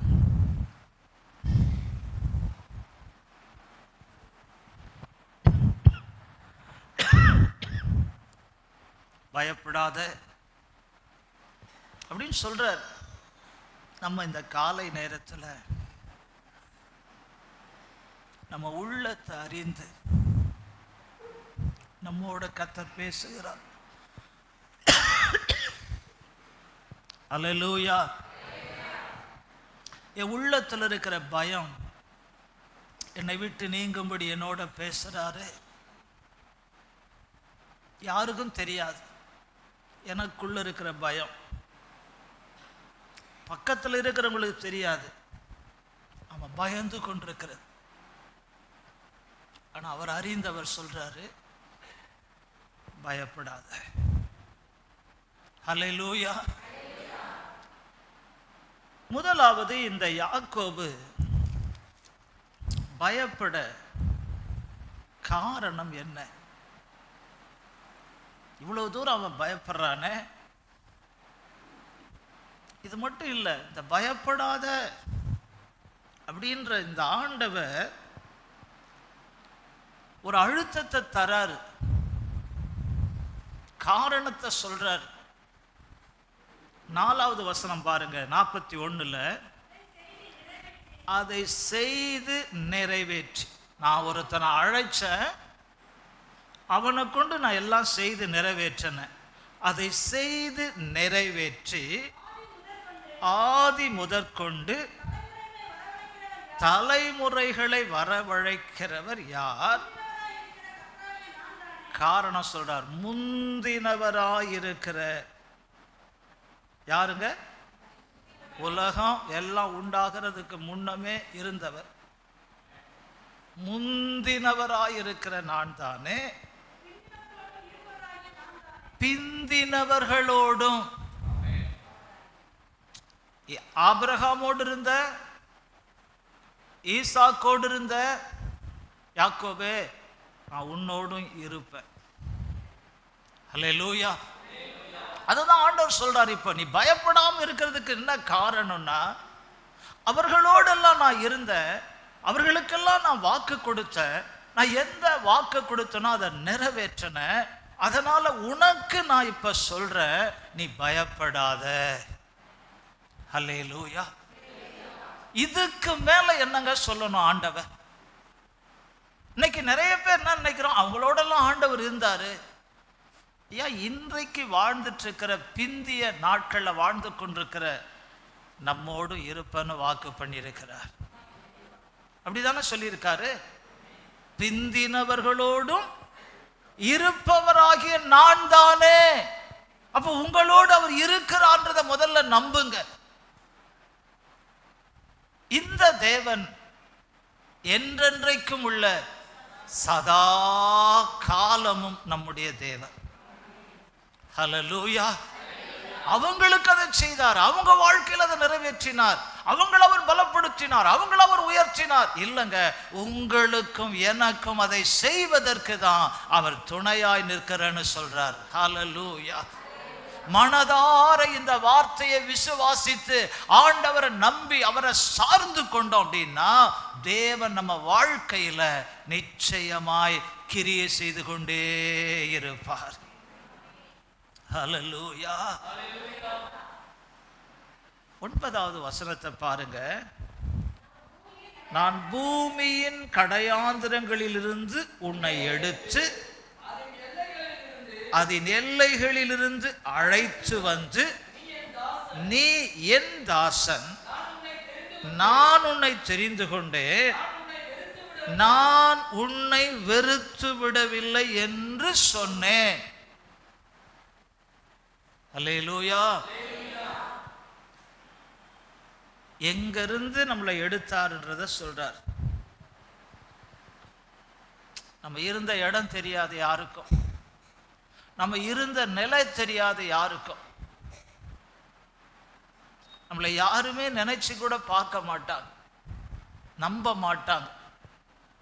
ஆனா ஆண்டவர் சொல்றாரு, யாக்கோபே பூமியின் கடையாந்தரங்களிலிருந்து உன்னை எடுத்து அதன் எல்லைகளிலிருந்து அழைத்து வந்து நீ என் தாசன், நான் உன்னை தெரிந்து கொண்டேன், நான் உன்னை வெறுத்து விடவில்லை என்று சொன்னேன். அல்லேலூயா. நம்ம நினைக்கிறோம், ஆண்டவர் என்னை வெறுத்துட்டாரோ, ஆண்டவர் என்னை கை விட்டுட்டாரோ, ஏன் எனக்கு இதெல்லாம் நடந்துட்டு இருக்குது அப்படின்னு நம்ம நினைக்கிறோம். ஆண்டவர் சொல்றாரு, நான் உன்னை வெறுத்து விடவில்லை. அல்லேலூயா. ஒருவேளை இந்த யாக்கோபு என்ன நினைச்சிருப்பான், நான் செய்த துரோகத்தினால, நான் செய்த துணிகர பொய்யினால, நான் என் சகோதரனை வஞ்சித்ததுனால ஆண்டவர் என்னை வெறுத்துட்டாரோ, எனக்கு இவ்வளவு கஷ்டங்கள் துன்பங்கள் வருதோ அப்படின்னு நினைச்சிருப்பான். அவன் என்னைக்கு ஆண்டவரேன்னு சொல்லி அவரை தஞ்சமாக தெரிந்து கொண்டானோ அன்னையிலிருந்து அவர் அவனை நேசிக்கிறார், அவன் அவரை வெறுக்கவில்லை. ஹல்லேலூயா. ஹல்லேலூயா. ஹல்லேலூயா. இந்த காலை வேளையில தேவனுடைய பிள்ளைகளாகிய நீங்களும் நானும், சிலர் நம்மளை மனுஷர் வெறுக்கலாம், ஆனா ஆண்டவர் வெறுக்க மாட்டார். ஆமென். மனுஷர் வெறுத்ததுனால ஆண்டவரும் என்னை வெறுத்துட்டார்னு நினைக்காதீங்க. ஏன்னா அவர் சொல்றாரு, நான் உன்னை வெறுக்கல. உண்மையிலே யாக்கோபை ஏசா வெறுக்க தான் செய்தான். ஏன்னா எனக்குரியதெல்லாம் நீ வஞ்சித்து ஏமாத்தி வாங்கிட்ட, சேஷ்ட புத்திர பாகத்தை வாங்கிட்ட, அப்பா கிட்ட போய் சொல்லி ஆசீர்வாதத்தை வாங்கிட்ட அப்படின்னு அவன் வெறுக்கத்தான் செய்தான். ஆனா அவன் வெறுத்தாலும் தேவன் அவனை வெறுக்கல. ஹல்லேலூயா. ஹல்லேலூயா. பாருங்க, நம்ம வாழ்க்கையில ஆண்டவர் நம்மளை கைவிடாமலும் வெறுக்காமலும் இருக்கணும்னா நம்ம என்ன செய்யணும்? தானியேலின் புத்தகம் 11ஆம் அதிகாரம் 1வது வசனத்தை வாசிங்க.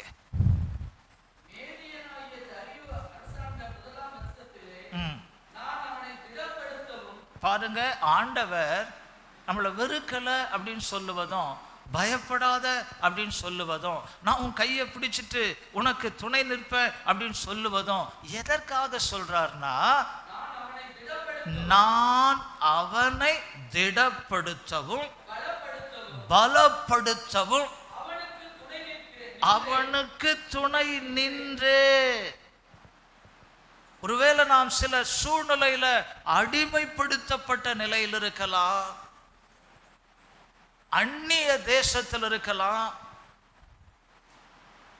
எந்த விதத்திலும் நமக்கு ஒரு சுயாதீனம் இல்லாத நிலையில் இருக்கலாம்,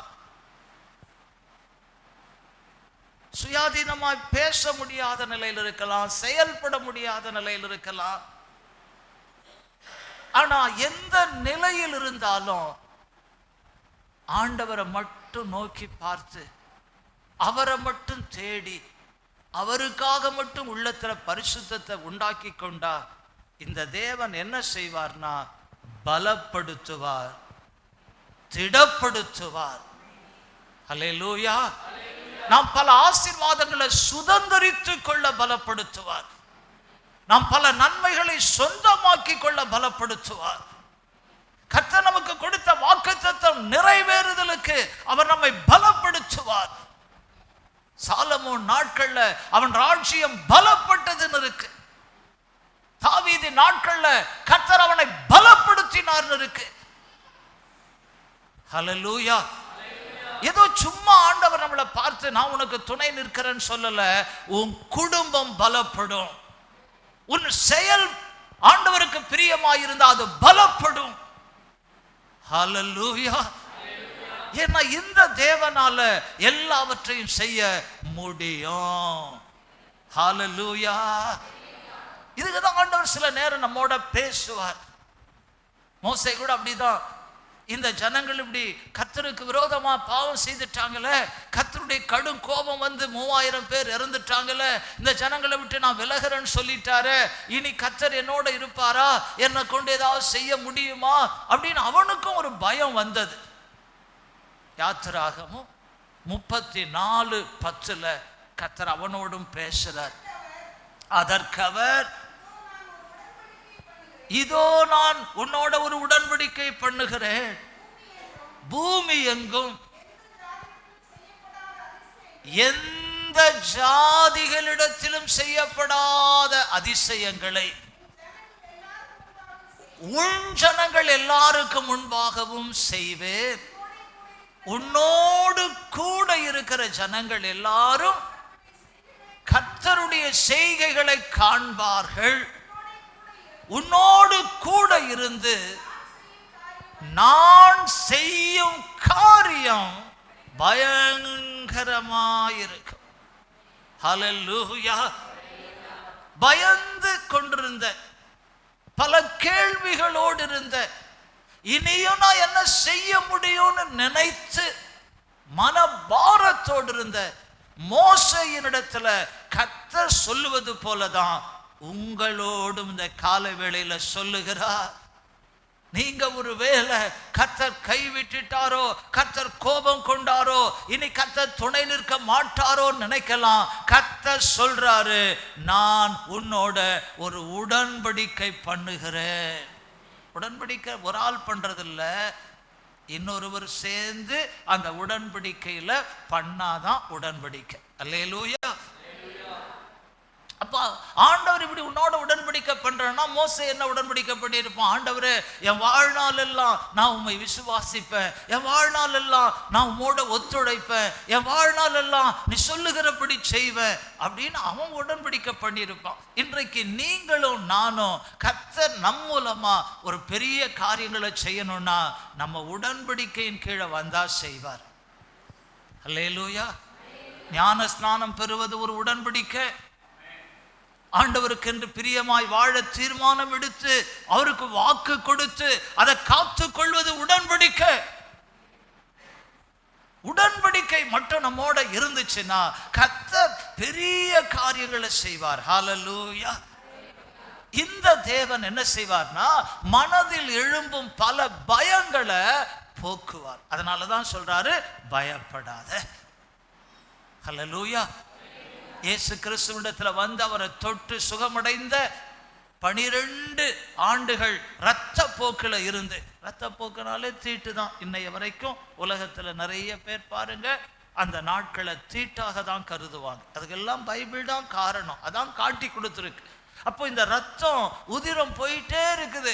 அந்த பெண் யாருன்னா தீட்டானவள். ஆனா அவள் ஆண்டவராகிய இயேசு கிறிஸ்துவை நான் தொட்டுட்டா சுகமாவன்னு வந்து விசுவாசத்தோட அவர் வஸ்திரத்தை தொட்ட மாத்திரத்துல 12 ஆண்டு காலம் அவள் வாழ்க்கையில் இருந்த துயரம், அவள் வாழ்க்கையில் இருந்த வியாதி, அவள் வாழ்க்கையில் இருந்த பலவீனம், அவள் வாழ்க்கையில் இருந்த தீராத போராட்டம் ஒரு இமை பொழுதுல மாறிற்று.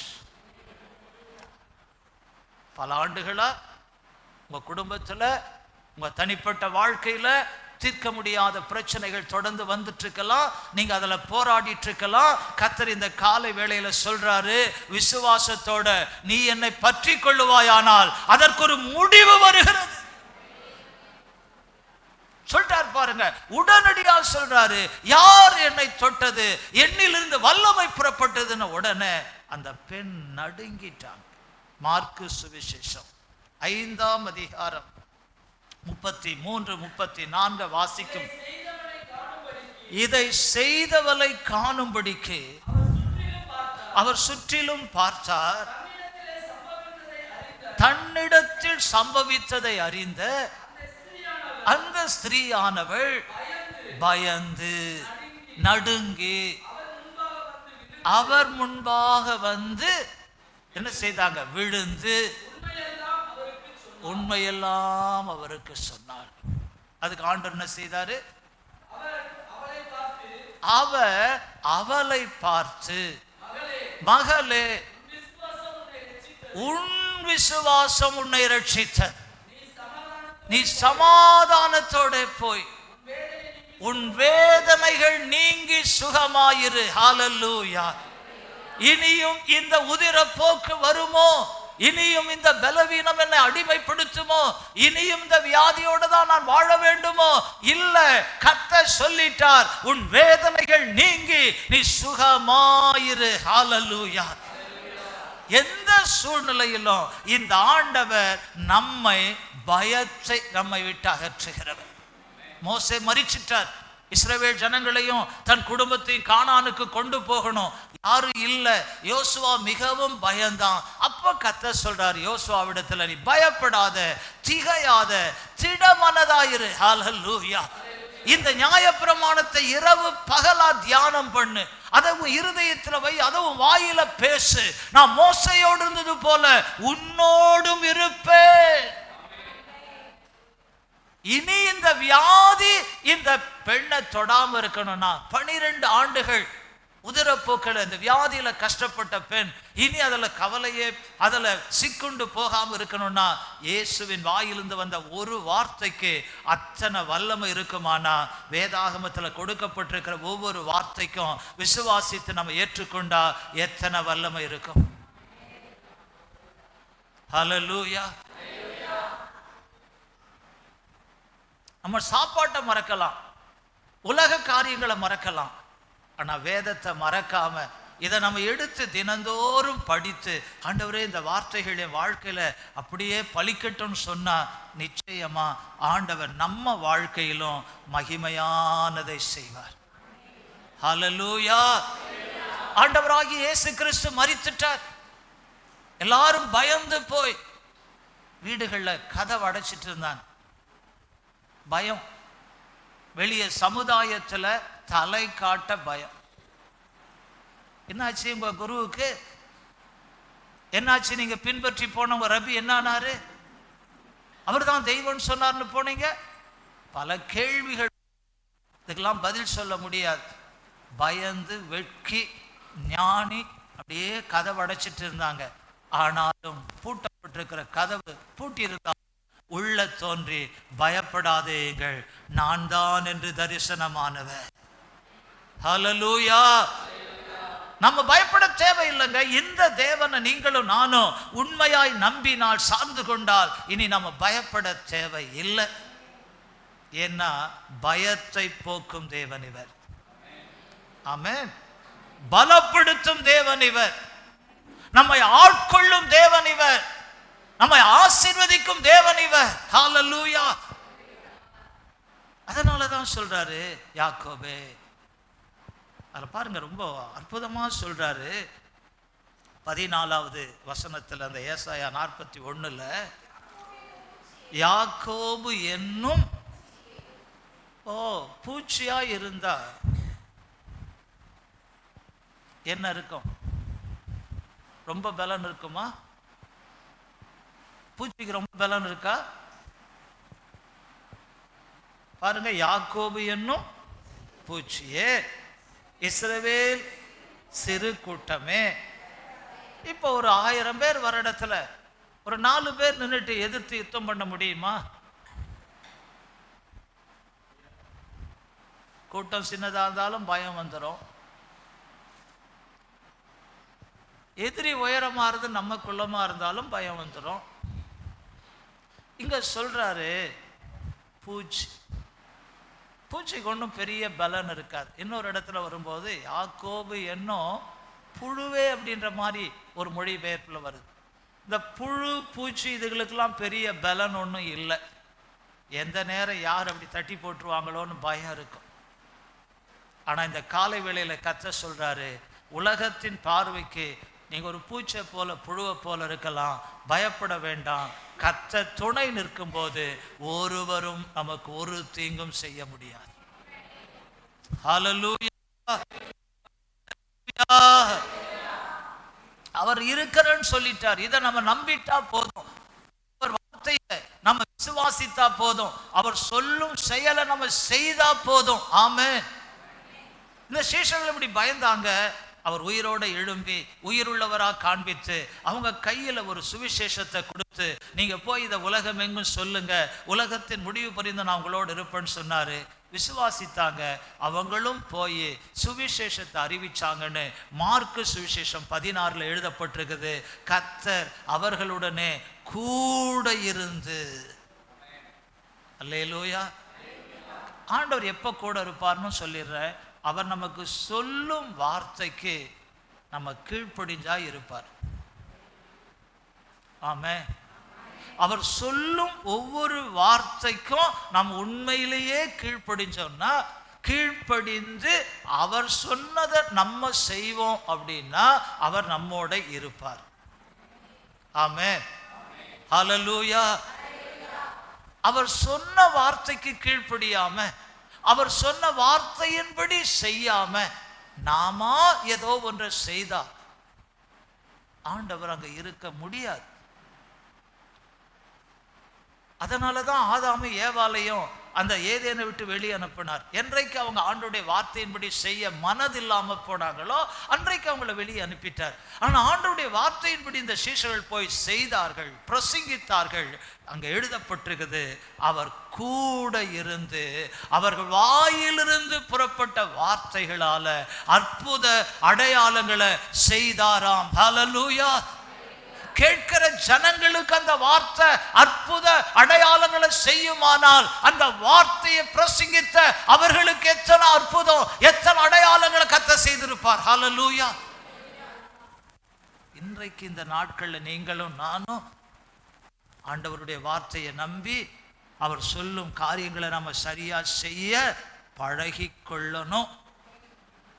ஒன்று அவர் சொல்றாரு, நான் என்ன செய்கிறேன், உன் கையை பிடிச்சுக்கிறேன். யாக்கோபு என்னும் பூச்சியே, இஸ்ரவேல் என்னும் சிறு கூட்டமே, பயப்படாதே, நான் உனக்கு துணை நிற்கிறேன் என்றும் இஸ்ரவேலின் பரிசுத்தரும் உன் மீட்பர் சொல்லுகிறார். நம்ம ஆண்டவர் யாருன்றதை புரிந்துக்கணும். பரிசுத்தர் அவர், மீட்பர், நம்மளை எந்த சூழ்நிலையிலிருந்தும் மீட்டெடுக்கக்கூடியவர். ஆமென். வறுமையிலிருந்து மீட்டெடுப்பார், வியாதியிலிருந்து மீட்டெடுப்பார், பிசாசின் அடிமைத்தனத்திலிருந்து மீட்டெடுப்பார். ஆமென். நம்ம மீட்கப்படுகிற ஜனம், நமக்கு ஒரு மீட்பர் அவர் இருக்கிறார். ஆமென். உலகத்தின் மீட்பராய் இயேசு வந்தார் அப்படின்னா என்ன வாழ்க்கையில மீட்புக்கு தான் வந்தாரு. ஆமென். அப்ப நம்ம அடிக்கடி சொல்லணும், நான் எல்லாவற்றிலிருந்தும் மீட்கப்பட்டிருக்கிறேன். இந்த மீட்பை கொஞ்சம் நம்ம உறுதிப்படுத்தி கொள்ளணும். இப்போதும் ஆண்டவரே நீ என் கையை பிடிச்சிருக்கீங்க, நான் பயப்பட மாட்டேன்னு சொல்லணும். ஹல்லேலூயா. இப்ப அவர் கையை பிடிச்சிட்டு இருக்கிறார், அப்படி வச்சுக்கல. இப்ப எதிரி வரான், பயப்படுவாரா அவரு? என் கையை பிடிச்சிட்டு இருக்கிறவர் யாருன்னு எனக்கு தெரியும். ஹல்லேலூயா. நான் எதிரிக்கு பயப்பட தேவை இல்லை. அதனால இந்த காலை வேளையில நீங்களும் நானும் ஒன்றை புரிந்து கொள்ளணும், நமக்கு ஆண்டவர் துணை நிற்கும் போது நாம் பயப்பட தேவையில்லை. அல்லேலூயா. இப்போ இந்த ஏசாயா தீர்க்கதரிசன புத்தகம் 41ஆம் அதிகாரம் 11வது வசனத்தை வாசிங்கள. இதோ உன்மேல் எரிச்சலாய் இருக்கிற யாவரும் வெட்கி இலட்சை அடைவார்கள், உன்னோடு வழக்காடுகிறவர்கள் நாசமாகி ஒன்றும் இல்லாமல் போவார்கள். உன்னோடு போராடினவர்களை தேடியும் காணாதிருப்பாய். உன்னோடு யுத்தம் பண்ணின மனுஷர் ஒன்றும் இல்லாமல் இல்பொருள் ஆவார்கள். பொதுவா இதுல ஒரு வார்த்தை சொல்றாரு, இதோ உன்மேல் எரிச்சலா இருக்கிற யாவரும். இது எங்க வேணாலும் வரலாம், குடும்பத்துல வரலாம். 4 பிள்ளையில ஒரு பிள்ளை மட்டும் தன்னை குறித்து ஏதாவது பேசிட்டே தான் 3 பேரும் அந்த பிள்ளையின் மேல் எரிச்சல் அடையலாம். அல்லது அந்த ஒரு பிள்ளை பேசுறத அப்பா அம்மா ரசித்தா மற்ற 3 பிள்ளைகள் எரிச்சல் அடையலாம். இப்போவும் நமக்கு ஒரு சில நேரங்களில் வரும் பாருங்க.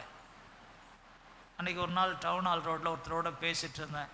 இந்த வந்திருக்கானுங்க பாருங்க, அத்தனை பேரும் வட இந்தியன். இங்க வந்து கடையெல்லாம் வாங்கிட்டானு, பெரிய பெரிய வியாபாரம் பண்றாங்க. அவங்கள பார்க்கும்போது என்ன வருது? யோசேப்பு கர்த்தர் கொடுத்த தரிசனத்தையும் சொப்பனத்தையும் தான் சொன்னான்.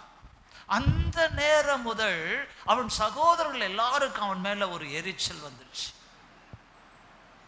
இந்த காலை வேளையில உங்க மேல யார் எரிச்சல் அடைந்தாலும் நீங்க பயப்படாதீங்க, எரிச்சல் அடைவதை அவர் பார்த்துக்குவார்.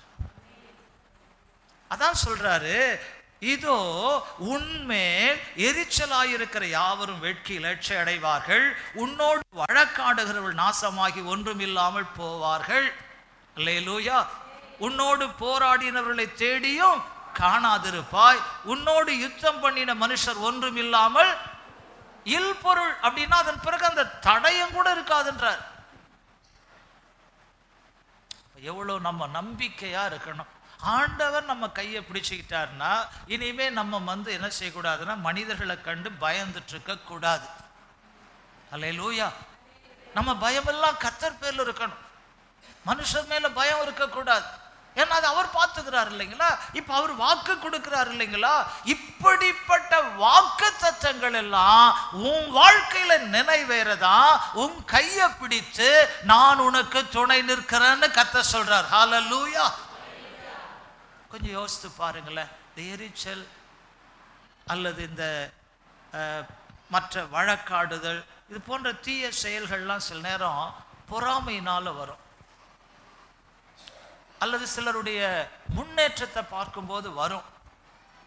பொதுவா சவுல் ராஜா தாவீதின் மேல அந்த மாதிரி ஒரு சூழ்நிலைக்கு தள்ளப்பட்டான்.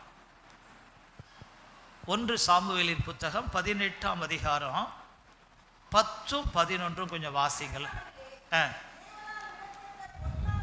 ம் ம் ம்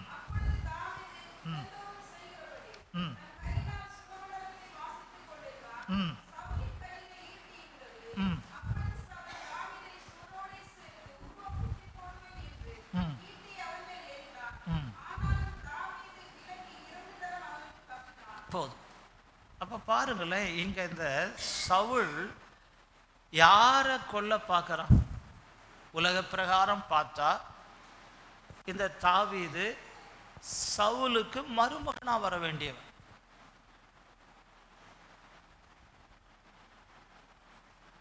இன்னொரு விதத்தில் பார்த்தா தன்னாலும் தன் இராணுவத்தாலும் ஒரு கோலியாத்தை ஜெயிக்க முடியாம தவித்து கொண்டிருந்த போது வந்து உதவி செய்தவன். அல்லேலூயா. இப்படிப்பட்ட ஒரு நல்லவன் மேல இந்த சவுலுக்கு ஏன் இவ்வளோ பெரிய கசப்பு வந்துச்சு, ஏன் இவ்வளோ பெரிய கோபம் வந்துச்சுன்னா, ஜனங்கள் எல்லாரும் சொல்ல ஆரம்பிச்சாங்க, சவுல் கொன்றது 1000, தாவீது கொன்றதோ இப்பவே வந்துடுச்சு அவனுக்கு. வேலைகள்ல இந்த மாதிரி எண்ணங்கள் நமக்கு, மனிதர்களாகிய நமக்கு வரவிடாம நம்மளை பார்த்துக்கணும். அல்லேலூயா. இந்த ஊமையை சொன்னாங்க பாருங்க, 5 தாலந்து 2 தாலந்து 1 தாலந்தெல்லாம். அப்போ ஒருவேளை இந்த 1 தாலந்த பெற்றவன் வேற காரணத்தை சொல்லிட்டான், ஆனா அதுல எஜமான் திருப்தி ஆகல. ஒருவேளை ஆண்டவர் நம்மளை பார்ப்பாரு, நமக்கு பின்னாடி வந்தவங்களை ஆசீர்வதிச்சு உயர்த்துவார்.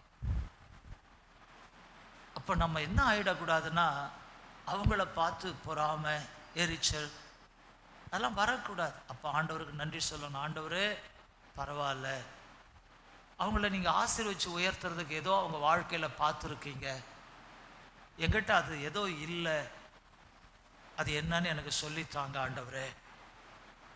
ஹல்லேலூயா, ஹல்லேலூயா. ஏன்னா நம்மளை ஆண்டவர் ஆசீர்வதிக்க விரும்புறார், நம்மளை உயர்த்த விரும்புறார், நம்மளை மேன்மைப்படுத்த விரும்புறார். ஆனா நம்ம வாழ்க்கையில ஏதோ இருக்க வேண்டிய ஒன்று இல்லாம போகும்போது அவரால் ஒன்றும் செய்ய முடியாம போயிடும். எனவே நாம் இந்த நாட்கள்ல ஒன்றை நல்லா மனதில் வச்சுக்கணும், இனிமே நான் மனுஷருக்காக பயப்பட தேவையில்லைன்னு மனதில் வச்சிடணும். ஹல்லேலூயா. என் ஆண்டவர் சொல்லிட்டாரு, அவர் நான் அதை பார்த்து கொள்ளுவேன். ஆமென். அந்த ஏசாயாவில் அந்த 4 காரியங்களும், அந்த 41ஆம் அதிகாரம் 11 அந்த 4 காரியங்களையும் அடிக்கடி நினைவுபடுத்திக்கங்க. தனிப்பட்ட நேரங்களில் உட்கார்ந்து அந்த 11ஆவது வசனத்தில் என்னெல்லாம் சொல்லியிருக்கார் பாருங்க. 1 எரிச்சல், 4 காரியம் இருக்கு. 4 நேரத்தை நான் எடுக்க வேண்டாம், நீங்க வீட்டில் போய் பார்த்துக்குங்க. கவனமாய் இந்த நாட்களில் நாம் சரியாய் செயல்பட கற்றுக்கொள்ளுவோம். கர்த்தர் நமக்கு உதவி செய்வார். ஹல்லேலூயா. மனிதர்கள் சில நேரம் தீமை செய்யலாம், பிசாசானவன் தீமையை செய்யும்படி சிலருடைய இருதயத்தை தூண்டலாம். ஏன்னா பைபிள் என்ன சொல்லுது? எபேசியர் 6ஆம் அதிகாரம் வாசிங்க, 12வது வசனம். எபேசியர் 6:12. ஏனெனில் மாம்சத்தோடும் இரத்தத்தோடும் அல்ல, துரைத்தனங்களோடும் அதிகாரங்களோடும் இப்பிரபஞ்சத்தின் அந்தகார லோகாதிபதிகளோடும் வான மண்டலத்தில் உள்ள பொல்லாத ஆவிகளோடும். பவுல் ஒரு இடத்துல சொல்றாரு, பொல்லாத மனிதர்கள். யார சொல்றாருன்னா, பவுல ஒரு இடத்துல அவங்க ரொம்ப துன்புறுத்துறாங்க சத்தியத்தை நிமித்தம். அப்பதான் சொல்றாரு, பொல்லாத மனிதருடைய கையில் இருந்து நாங்கள் விடுவிக்கப்படும்படி எங்களுக்காக ஜெபம் பண்ணுங்க. அல்லேலூயா. இன்னைக்கும் உலக சூழ்நிலையை, வெளி உலகத்தை பாருங்களேன். ஒண்ணு பொல்லாதவனா பிசாசு இருக்கிறான், சில நேரங்கள்ல மனிதர்கள் கூட அப்படி மாறிடுவாங்க. அப்படி மாற வைக்கிறது யாரு? நீங்க ஒருவேளை யூடியூப்ல பார்த்துருப்பீங்கன்னு நினைக்கிறேன். இந்த மாதத்துல வட இந்தியாவில் ஒடிசா பகுதி நினைக்கிறேன், ஒரு ஊழியக்காரரை பிடிச்சு அவர் மேலே செருப்பு மாலையை போட்டு அவரை வேற ஒன்று வாயால் சொல்ல வச்சு அவர் வாயில சாணியை தெளித்து, அப்போ அவங்க நல்லவங்களா பொல்லாதவங்களா? நீங்களா சொல்லுங்க, நல்லவங்களா பொல்லாதவங்களா? அப்படிதான் இன்னைக்கு உலகம் இருக்கும். ஆனா நமக்கு துணை நிற்கிற ஆண்டவர் இவைகளுக்கெல்லாம் விலக்கி காத்துக்கொள்ளுவார். ஹல்லேலூயா. தாவீதின் மேல் தேவன் பிரியமாயிருந்தபடியால அந்த ஈட்டியானது அவன் மேல் படாம தப்பும்படி செய்த கர்த்தர் உங்களுக்கும் அப்படி செய்வார். பிசாசு செய்தாலும் மனிதர்கள் செய்தாலும் கர்த்தர் உங்களை தப்ப பண்ணுவார். ஹல்லேலூயா. அதனால அவர் மேல நம்பிக்கையும் விசுவாசமா இருந்து மகிமைப்படுத்துங்கள். ஹல்லேலூயா. 13வது வசனத்துல ஏசாயா 41ல் இவ்வளோ காரியங்கள் நடந்திருக்கிறது என்பதை நம்ம பார்க்கிறோம். அப்போ நம்ம வாழ்க்கையில் நாம் இந்த காலை வேளையில் எனக்கும் ஆண்டவர் நம்ம கையை பிடிச்சிட்டு சில நேரம் பயப்படாத அப்படின்னு சொன்னால் அதோடு நிறுத்திட மாட்டார். கையை பிடிச்சதுக்கு நோக்கம் இருக்கு. ஒரு பெரிய விழா அல்லது ஒரு பெரிய கூட்டம், அப்போ நம்ம கூட இருக்கிற சின்ன பிள்ளைங்களை நம்ம என்ன செய்வோம் சொல்லுங்க? என்ன செய்வோம்? ஏன் இந்த கூட்டத்தில் பிள்ளை மிஸ் ஆகி போயிடக்கூடாது, அப்படிதானே? அப்ப ஆண்டவர் உங்களை என்னையும் எதுக்காக கையை பிடிச்சிருக்கிறார் அப்படின்னா, ஓசியா 11:3 எழுதப்பட்டிருக்குது, நம்ம நடப்பதற்கு. ஹல்லேலூயா. ஆண்டவர் சொல்றார், எப்ராயிமை கைப்பிடித்து நடக்க பழக்கினேன். இன்னைக்கு நீங்களும் நானும் இந்த உலகத்துல ஆண்டவருக்காக, இந்த உலகத்துல சத்தியத்துக்காக, இந்த உலகத்துல தேவன் பேரில் இருக்கிற விசுவாசத்துக்காக நடக்கணும். அல்லேலூயா. நம்ம ஒளிஞ்சிடக்கூடாது, நம்ம எங்கேயோ அமர்ந்துடக்கூடாது, நடக்கணும். உலகம் இன்னைக்கு ஒரு ஆபத்தா இருக்குன்னு நம்ம மறையக்கூடாது, நடக்கணும். ஹல்லேலூயா. சில பிரச்சனைகள் உங்க முன்பாக இருக்கலாம், நடங்க. சத்தியத்தின்படி கர்த்தரை சார்ந்து கொண்டு நடங்க. எப்படி நடக்கிறதுன்னு கர்த்தர் கற்று தருவாராம். பாட்டு ஒண்ணு பாடியிருக்காங்கல்ல, நடக்க முடியல டாடி, நடக்க முடியல, என்ன தாங்கி கொள்ளுங்க. ஏன்னா கைகள் கால்கள் பலனற்று போயிடுச்சுன்னு வச்சுக்கங்க, கால்கள்ல நிற்க பலனே இல்லை அப்படி வச்சுக்கங்க. இப்ப அவங்கள நடங்கன்னா என்ன செய்ய முடியாது, நடக்க.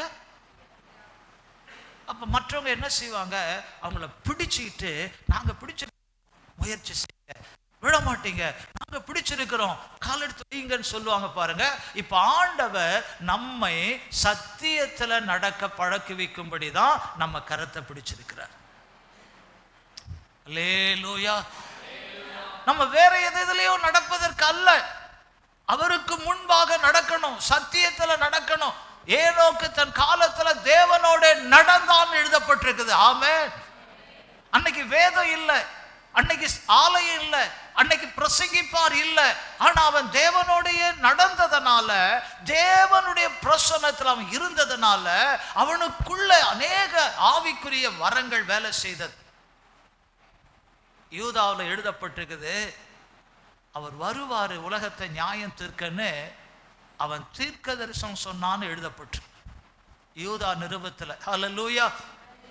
அவன் பூமியில வாழ்ந்த காலம் அவன் எப்படி நடந்தான்னா தேவனோட நடந்தான்னு இருக்கு.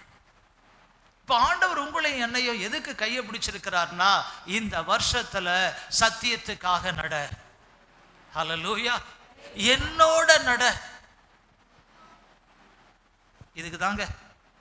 இதை நம்ம நல்லா புரிஞ்சுக்கிட்டோம்னா நம்ம ஒரு தீர்மானத்தோட ஆண்டவரோட நடக்க பழகுவோம்.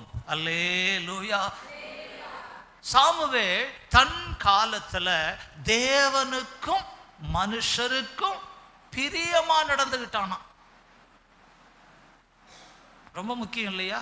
தேவனுக்கும் பிரியமா நடந்திருக்கிறான், மனுஷருக்கும் பிரியமா. அவன் காலத்துல கூட வெளிப்படையான வார்த்தை இல்லை. இவங்கெல்லாம் எப்படிங்க நடந்தாங்க? ஆண்டவரோட நெருக்கமா இருந்தாங்க இல்லையா? அந்த ஆண்டவருடைய பிரசன்னம் அவங்க உள்ளுக்குள்ள செயல்பட ஆரம்பித்தது. ஹல்லேலூயா. நம்மெல்லாம் தேவனுடைய பிள்ளைங்க. இப்ப எப்படி நடக்கணும்? பவுல் எழுதுறார், ரோமருக்கு எழுதிய நிருபம் 13ஆம் அதிகாரம் 13வது வசனத்துல களியாட்டும் வெறியும் வேசித்தனமும் காம விகாரமும் வாக்குவாதமும், பாருங்க, இப்படிலாம் இருக்கக்கூடாதுன்றார். ரோமர் 13ல சொல்றாரு. ஏன் இதை சொல்ல வர்றாருன்னா, அந்த 12ல இரவு சென்று போயிற்று, பகல் சமீபமாயிற்று, ஆகையால் அந்தகாரத்தின் கிரியைகளை நாம் தள்ளிவிட்டு ஒளியின் ஆயுதங்களை தரித்து கொள்ள கடவோம். அப்பதான் சொல்றாரு, களியாட்டும் வெறியும் வேசித்தனமும் காம விகாரமும் வாக்குவாதமும் பொறாமையும் உள்ளவர்களாய் நடவாமல் பகலிலே நடக்கிறவர்களைப் போல சீராய் நடக்க கடும். இப்ப ஆண்டவர் நமக்கு வெளிச்சமா வந்துட்டார். அல்லேலூயா. பூமியெல்லாம் சில நேரம் அந்தகாரம் சூழும் சொல்லப்பட்டிருக்குது. ஏன்னா சூரியன் சந்திரன்லாம் கூட இருள் ஆயிடுமா. போன வாரத்துலலாம் படிச்ச பயங்கர குளிர். இந்த நேரத்தில் உக்ரைன்ல கரண்ட்டை பயன்படுத்த முடியாதபடி ரஷ்யா பாதிப்பு உண்டாக்கிடுச்சு. பயங்கர குளிர், இருள். சில நேரம் நம்ம எப்படி இருக்கணும் அப்படின்னா, அவர் வெளிச்சமா இருக்கிறார், நான் அவர் வெளிச்சத்துல நடக்கிறேன். நான் எப்படி நடக்கிறேன்னா, வெளிச்சத்துல நடக்கிறதுனால நான் நல்லா சீராய் நடக்கிறேன். அல்லேலூயா. இரவுல ஒரு ஆள் தள்ளாடி நடந்தா அது வேற விஷயம். ஆனா வெளிச்சத்தில் நடக்கும்போது தள்ளாடி நடந்தா என்ன நினைப்பாங்க? குடிச்சிருப்பாரோ. ஆனா நேரா நடந்து பாருங்க. அப்ப பவுல் சொல்றாரு, இரவு அப்படின்றது இந்த உலகத்துக்குரிய காலம் கடந்து போயிடுச்சு. ஆண்டவர் இப்ப நம்மளை வெளிச்சத்தின் பிள்ளைகளா கொண்டு வந்துட்டாரு. முந்தைய காலம் மாதிரி வாழக்கூடாது. இப்ப ஆண்டவருக்கு முன்பாக நாம் சீராய் நடக்கணும். ஹல்லேலூயா, ஹல்லேலூயா. எனவே நாம் இந்த நாட்களில் கர்த்தருக்கு பிரியமாக நடந்து கொள்ள பிரயாசப்படணும். அவருடைய கற்பனைகள் எல்லாம் கை கொள்ளணும், நியாயங்களை எல்லாம் கை கொள்ளணும். என்ன அவைகளை தான் ஆண்டவர் நம்ம வாழ்க்கையில எதிர்பார்க்கிறார். அல்லேலூயா. இந்த ரோமர் நிருபத்துல இதெல்லாம் ஒரு பரிசுத்தத்தை கெடுக்கிற காரியம்னு அந்த ரோம திருச்சபைக்கு எழுதுறார். நமக்கும் இதெல்லாம் நல்லது கெட்டதுன்னு நம்ம அறியாம இருந்தாலும் வேதத்தை படிச்சோம்னா நமக்கு நல்லதும் கெட்டதும் வேதம் காட்டித்தரும். ஹல்லேலூயா. சரி, இப்போ இந்த தேவன் இந்த யாக்கோபின் கையை பிடிச்சிட்டு இருக்கிறாரு. இவருடைய செயல் என்ன செய்ய போறார்? 14ல வாசித்தோம், 41ல. இப்ப 15வது வசனத்தை வாசிங்க. இப்ப பாருங்க, இதோ போரடிக்கிறதற்கு உன்னை புதிதும் கூர்மையுமான பற்களுள்ள இயந்திரமாக்குகிறேன். நீ மலைகளை மிதித்து நொறுக்கி குன்றுகளை பதருக்கு. இதை உங்களால நம்ப முடியுதா? 14ல பூச்சின்றாரு. இந்த பூச்சியை இப்ப 15ல புதிதும் கூர்மையுமான பற்களுள்ள இயந்திரமாக்குகிறேன். நிறைய இயந்திரங்கள் இருக்கு, ஆனா நிறைய சக்தி வாய்ந்த இயந்திரங்கள் இருக்கு. இந்த சக்தி வாய்ந்த இயந்திரங்கள் மனிதனுடைய கண்ட்ரோல்ல கையில இருக்கிற வரைக்கும் தான் அது நல்ல முறையில பயன்பட முடியும். சக்தி வாய்ந்த இயந்திரங்கள் மனிதனுடைய கையில இல்லை அப்படின்னா பேரழிவுகளை உண்டாக்கிடும். அல்லேலூயா. ஆனா ஒன்று கர்த்தர் சொல்றாரு, நான் உன்னை எதற்காக புதிதும் கூர்மையுமான இயந்திரமாக்குறேன்னா, மலைகள் எல்லாம் இனிமே நீ மிதிச்சிடுவ, நொறுக்கிடுவ, குன்றுகள் எல்லாம் பதருக்கு ஒப்பாக்கிடுவ. இப்போ இந்த மலைகள் குன்றுகள்லாம் உடைக்கிறதுக்கு இயந்திரம் வந்ததுனால தான் நிறைய வீடுகளையும் பெரிய கட்டடங்களையும் கட்ட முடியுது. அல்லேலூயா. அப்போ ஆண்டவர் நம்மளை யாரா மாற்றுவாராம்? பிறருக்கு ஆசீர்வாதமான இயந்திரத்தை போல மாற்றுவார்.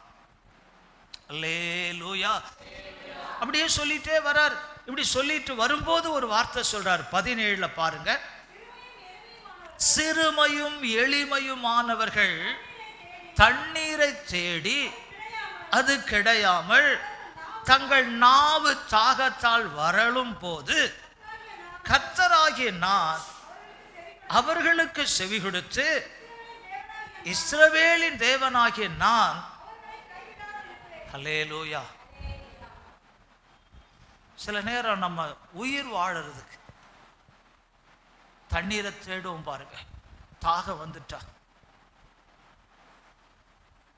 ஆண்டவர் சொல்றாரு, சிறுமையும் எளிமையுமானவர்கள் தண்ணீரை தேடி அது கிடையாமல் அவர்கள் நாவு தாகத்தால் வரலும் போது கர்த்தராகிய நான் அவர்களுக்கு செவி கொடுத்து இஸ்ரவேலின் தேவனாகிய நான் அவர்களை. அப்ப செவி கொடுத்துன்றாரு. அப்ப என்ன செய்தா செவி கொடுப்பாரு? சொல்லுங்க, என்ன செய்தா செவி கொடுப்பார்? இல்ல, ஆண்டவரே தாகமா இருக்கு, தண்ணீரை தேடுறேன், தண்ணீர் கிடைக்கல ஆண்டவரே, ஆண்டவரே எனக்கு தண்ணி வேணும். இந்த சத்தத்தை, ஜெப சத்தத்தை உயர்த்தினா செவி கொடுப்பார். அல்லேலூயா. ஆகாரின் பிள்ளை தண்ணீருக்காய் சத்தமிட்ட போது கர்த்தர் பிள்ளையின் சத்தத்தை கேட்டு நீரூற்றை உண்டாக்கினார். இன்னைக்கு இந்த காலை வேளையில நிறைய தேவைகள், அன்றாட தேவைகள், தண்ணிலாம் தேவை. இந்த தேவைக்காக நம்ம இனி அலைந்து திரியும்படி கர்த்தர் விட மாட்டாரு. ஆண்டவர் கிருபையாய் நமக்காக பெரிய நீரூற்றுகளை உண்டாக்கி விடுவார். அடுத்த வசனத்தில் சொல்றார் பாருங்க. உயர்ந்த மேடுகளில் ஆறுகளையும் பள்ளத்தாக்குகளின் நடுவே ஊற்றுகளையும் திறந்து வனாந்தரத்தை தண்ணீர் தடாகமாகவும் வறண்ட பூமியை நீர்க்கேணிகளுமாக்கி. ஒருவனுடைய ஜெபம் அவனுடைய தற்காலிக தேவையை மட்டும் இல்ல, நிரந்தரமா வாழ்வதற்குரிய நீர் ஆதாரங்களையே கொண்டு வந்துடும். ஆமென். இன்னைக்கு நமக்கு எது தடை செய்யப்படுதுன்னா, ஜெபம்தான் தடை செய்யப்படுது. புரிந்து கொண்டு ஜெபம் பண்ண ஜாக்கிரதையா இருக்கிறவங்க யாரா மாறுவாங்கன்னா, ஆண்டவர் செய்கிற பெரிதான காரியங்களை காண்பார்கள். அல்லேலூயா. யோசித்து பாருங்களேன், வனாந்தரத்தை ஆண்டவர் எப்படி மாத்துறாராம்? வயல்வெளி போல, நீர்த்தடாகம் போல மாற்றிவிட்டு அடுத்து என்ன செய்யறாராம்? 19 வனாந்தரத்துல கேதுரு மரங்களையும் சித்தி மரங்களையும் மிருது செடிகளையும் ஒளிவ மரங்களையும் நட்டு அவாந்தர வெளியில தேவதாரு விருட்சங்களையும் பாய்மர விருட்சங்களையும் புன்னை மரங்களையும் உண்டு பண்ணுவேன். நீ செய்ய மாட்டப்பா, அது உன்னால முடியாது, நான் பண்ணுவேன். அல்லேலூயா. இந்த கேதுரு மரம், இந்த சித்தி மரம், இந்த ஒளிவ மரம், இந்த மாதிரி உள்ள மரங்கள்லாம் பெரிய அளவில் மலைப்பாங்கான இடங்கள்ல தான் அது நல்லா வளரும். அல்லேலூயா. பெரும்பாலும் அது சமபூமியில வளராது. ஆனா ஆண்டவர் என்ன செய்யறாரு? அதெல்லாம் விலை மதிப்புள்ளதுப்பா, பலன் உள்ளதப்பா, அதெல்லாம் நீ இருக்கிற இடத்துல கொண்டு வந்து நான் நாட்டுவேன். அப்படிதானே சொல்றாரு? அப்படிதானே சொல்லியிருக்காரு? பாருங்க, யார் நட முடியும்? நம்மால முடியுமா? அவர் நடுவார். அல்லேலூயா. இனிமே நீங்களும் நானும் எந்த ஒரு காரியத்தையும் வெளியே போய் நம்மால சாதிக்க முடியாம இருக்கலாம். கர்த்தர் நாம் இருக்கிற இடத்துல கொண்டு வந்து நாட்டுவார். நாம் இருக்கிற இடத்துல தான் உண்டு பண்ணுவார். எதுக்காக அப்படின்னா, இதெல்லாம் நமக்கு அவர் செய்யும் போது, நம்ம சுற்றிலும் நம்ம சூழ்நிலைகள்லாம் மாறும்போது, வாழ்வாதாரங்கள்லாம் மாறும்போது மற்றவங்க நம்மளை பார்ப்பாங்கல்ல. அடுத்த வசமா தான் சொல்றாரு, கர்த்தருடைய கரம் அதை செய்ததென்றும் இஸ்ரவேலின் பரிசுத்தர் அதை படைத்தார் என்றும் யாவரும் கண்டு உணர்ந்து சிந்தித்து அறிவார்கள். அல்லேலூயா. இப்ப யார் மகிமைப்படுறதுக்காக இதை செய்றார்? அவர் மகிமைப்படுறதுக்கு. நல்லா புரிஞ்சுக்குங்க. கர்த்தருடைய கரம் அதை செய்ததென்றும் இஸ்ரவேலின் பரிசுத்தர் அதை படைத்தார் என்றும் யாவரும் கண்டு உணர்ந்து சிந்தித்து அறிவார்கள். அப்ப நம்ம வாழ்க்கையில நமக்கு ஏதோ ஒரு சில மாற்றங்கள் எல்லாம் தேவன் தராருன்னா அது நமக்கான மகிமை இல்லை, அது அவருக்கான மகிமை. அல்லேலூயா. இப்ப நீங்க புரிஞ்சுக்கணும், எல்லாவற்றையும் மகிமையாய் செய்கிற கரமுள்ள தேவன் யாக்கோபின் கரத்தை பிடித்து கொண்டு நான் உனக்கு துணை நிற்கிறேன்னு சொல்லுவாரானா எத்தனை பெரிய நம்பிக்கை நமக்கு வேணும். ஹல்லேலூயா. எல்லாரும் எழுந்து நின்று கண்களை மூடி, ஆண்டவரே இவைகளை எல்லாம் உம்முடைய கரம்தான் செய்ததென்று, தீராத வியாதி உம்மாலதான் தீர்க்கப்பட்டதென்று, தரித்திரம் உம்மாலதான் மாற்றப்பட்டதென்று, வறுமை உம்மாலதான் நீக்கப்பட்டதென்று, பயம் உம்மாலதான் அகற்றப்பட்டதென்று, இந்த உயர்வு உம்மாலதான் வந்ததென்று, இந்த மேன்மைகள் நீர் தந்ததென்று, ஆண்டவரே உம்முடைய ஜனமாகிய எங்களை சுற்றி இருக்கிறவர்கள் காணும்படி கர்த்தர் எங்களை சாட்சியாய் இந்த ஆண்டுல நடத்த போறீங்க, இந்த 26வது ஆண்டுல நடத்த போறீங்க. எங்களுக்காக கர்த்தரின் கரம் மிக பெரிய காரியங்களை செய்ய போகிறது. கரங்களை தட்டி, ஆண்டவரே எங்க வாழ்க்கைய அற்புதமாய் மாற்ற போறீங்க, ஆசீர்வாதமாய் மாற்ற போறீங்க, புதிதாய் மாற்ற போறீங்க, பலனாய் மாற்ற போறீங்கப்பா. நன்றி ராஜா, நன்றி அப்பா. இனியும் பயப்படக்கூடாது.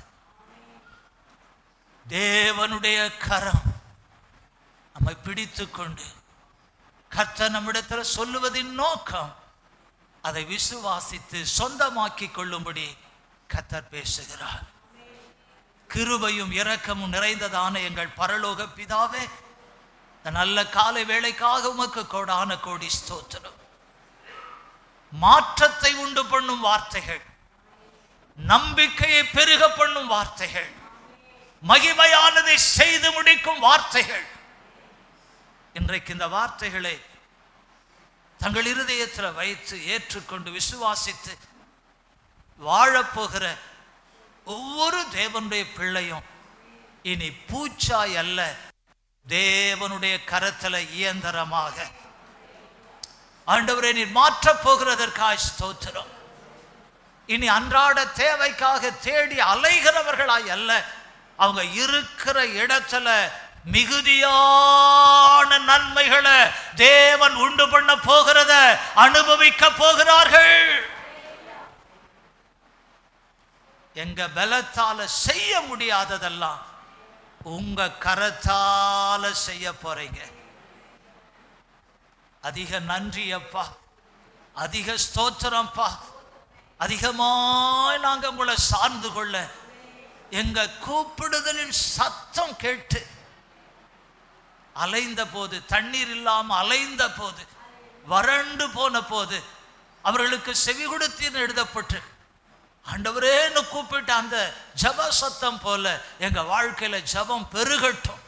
இனி நாங்க எந்த காரியத்துக்கும் அலையக்கூடாது, எந்த தேவைக்கும் அலையக்கூடாது. கர்த்தர் எங்க வாழ்க்கையே பிறருக்கு ஆசீர்வாதமாய் மாற்றி விடுங்க. இந்த நாளில் வந்து இந்த வார்த்தைகள் எல்லாம் கேட்டு உங்களை நம்பும்படி தீர்மானித்த உங்களுடைய பிள்ளைகள் யாவரையும் நீர் ஆசீர்வதித்து அனுப்புங்கப்பா. உங்க குடும்பங்களை ஆசீர்வதியுங்கப்பா. இந்த நாளில் உங்க பாதத்தில் வர முடியாத சூழ்நிலைக்குள்ள சத்துரு யாரெல்லாம் அடைத்து போட்டானோ, தடுத்து நிறுத்தினானோ, அவர்களையும் கைவிடாம இரக்கம் செய்யுங்கப்பா. உங்க கிருபையுள்ள கரத்தில் ஒப்பு கொடுக்கிறோம்.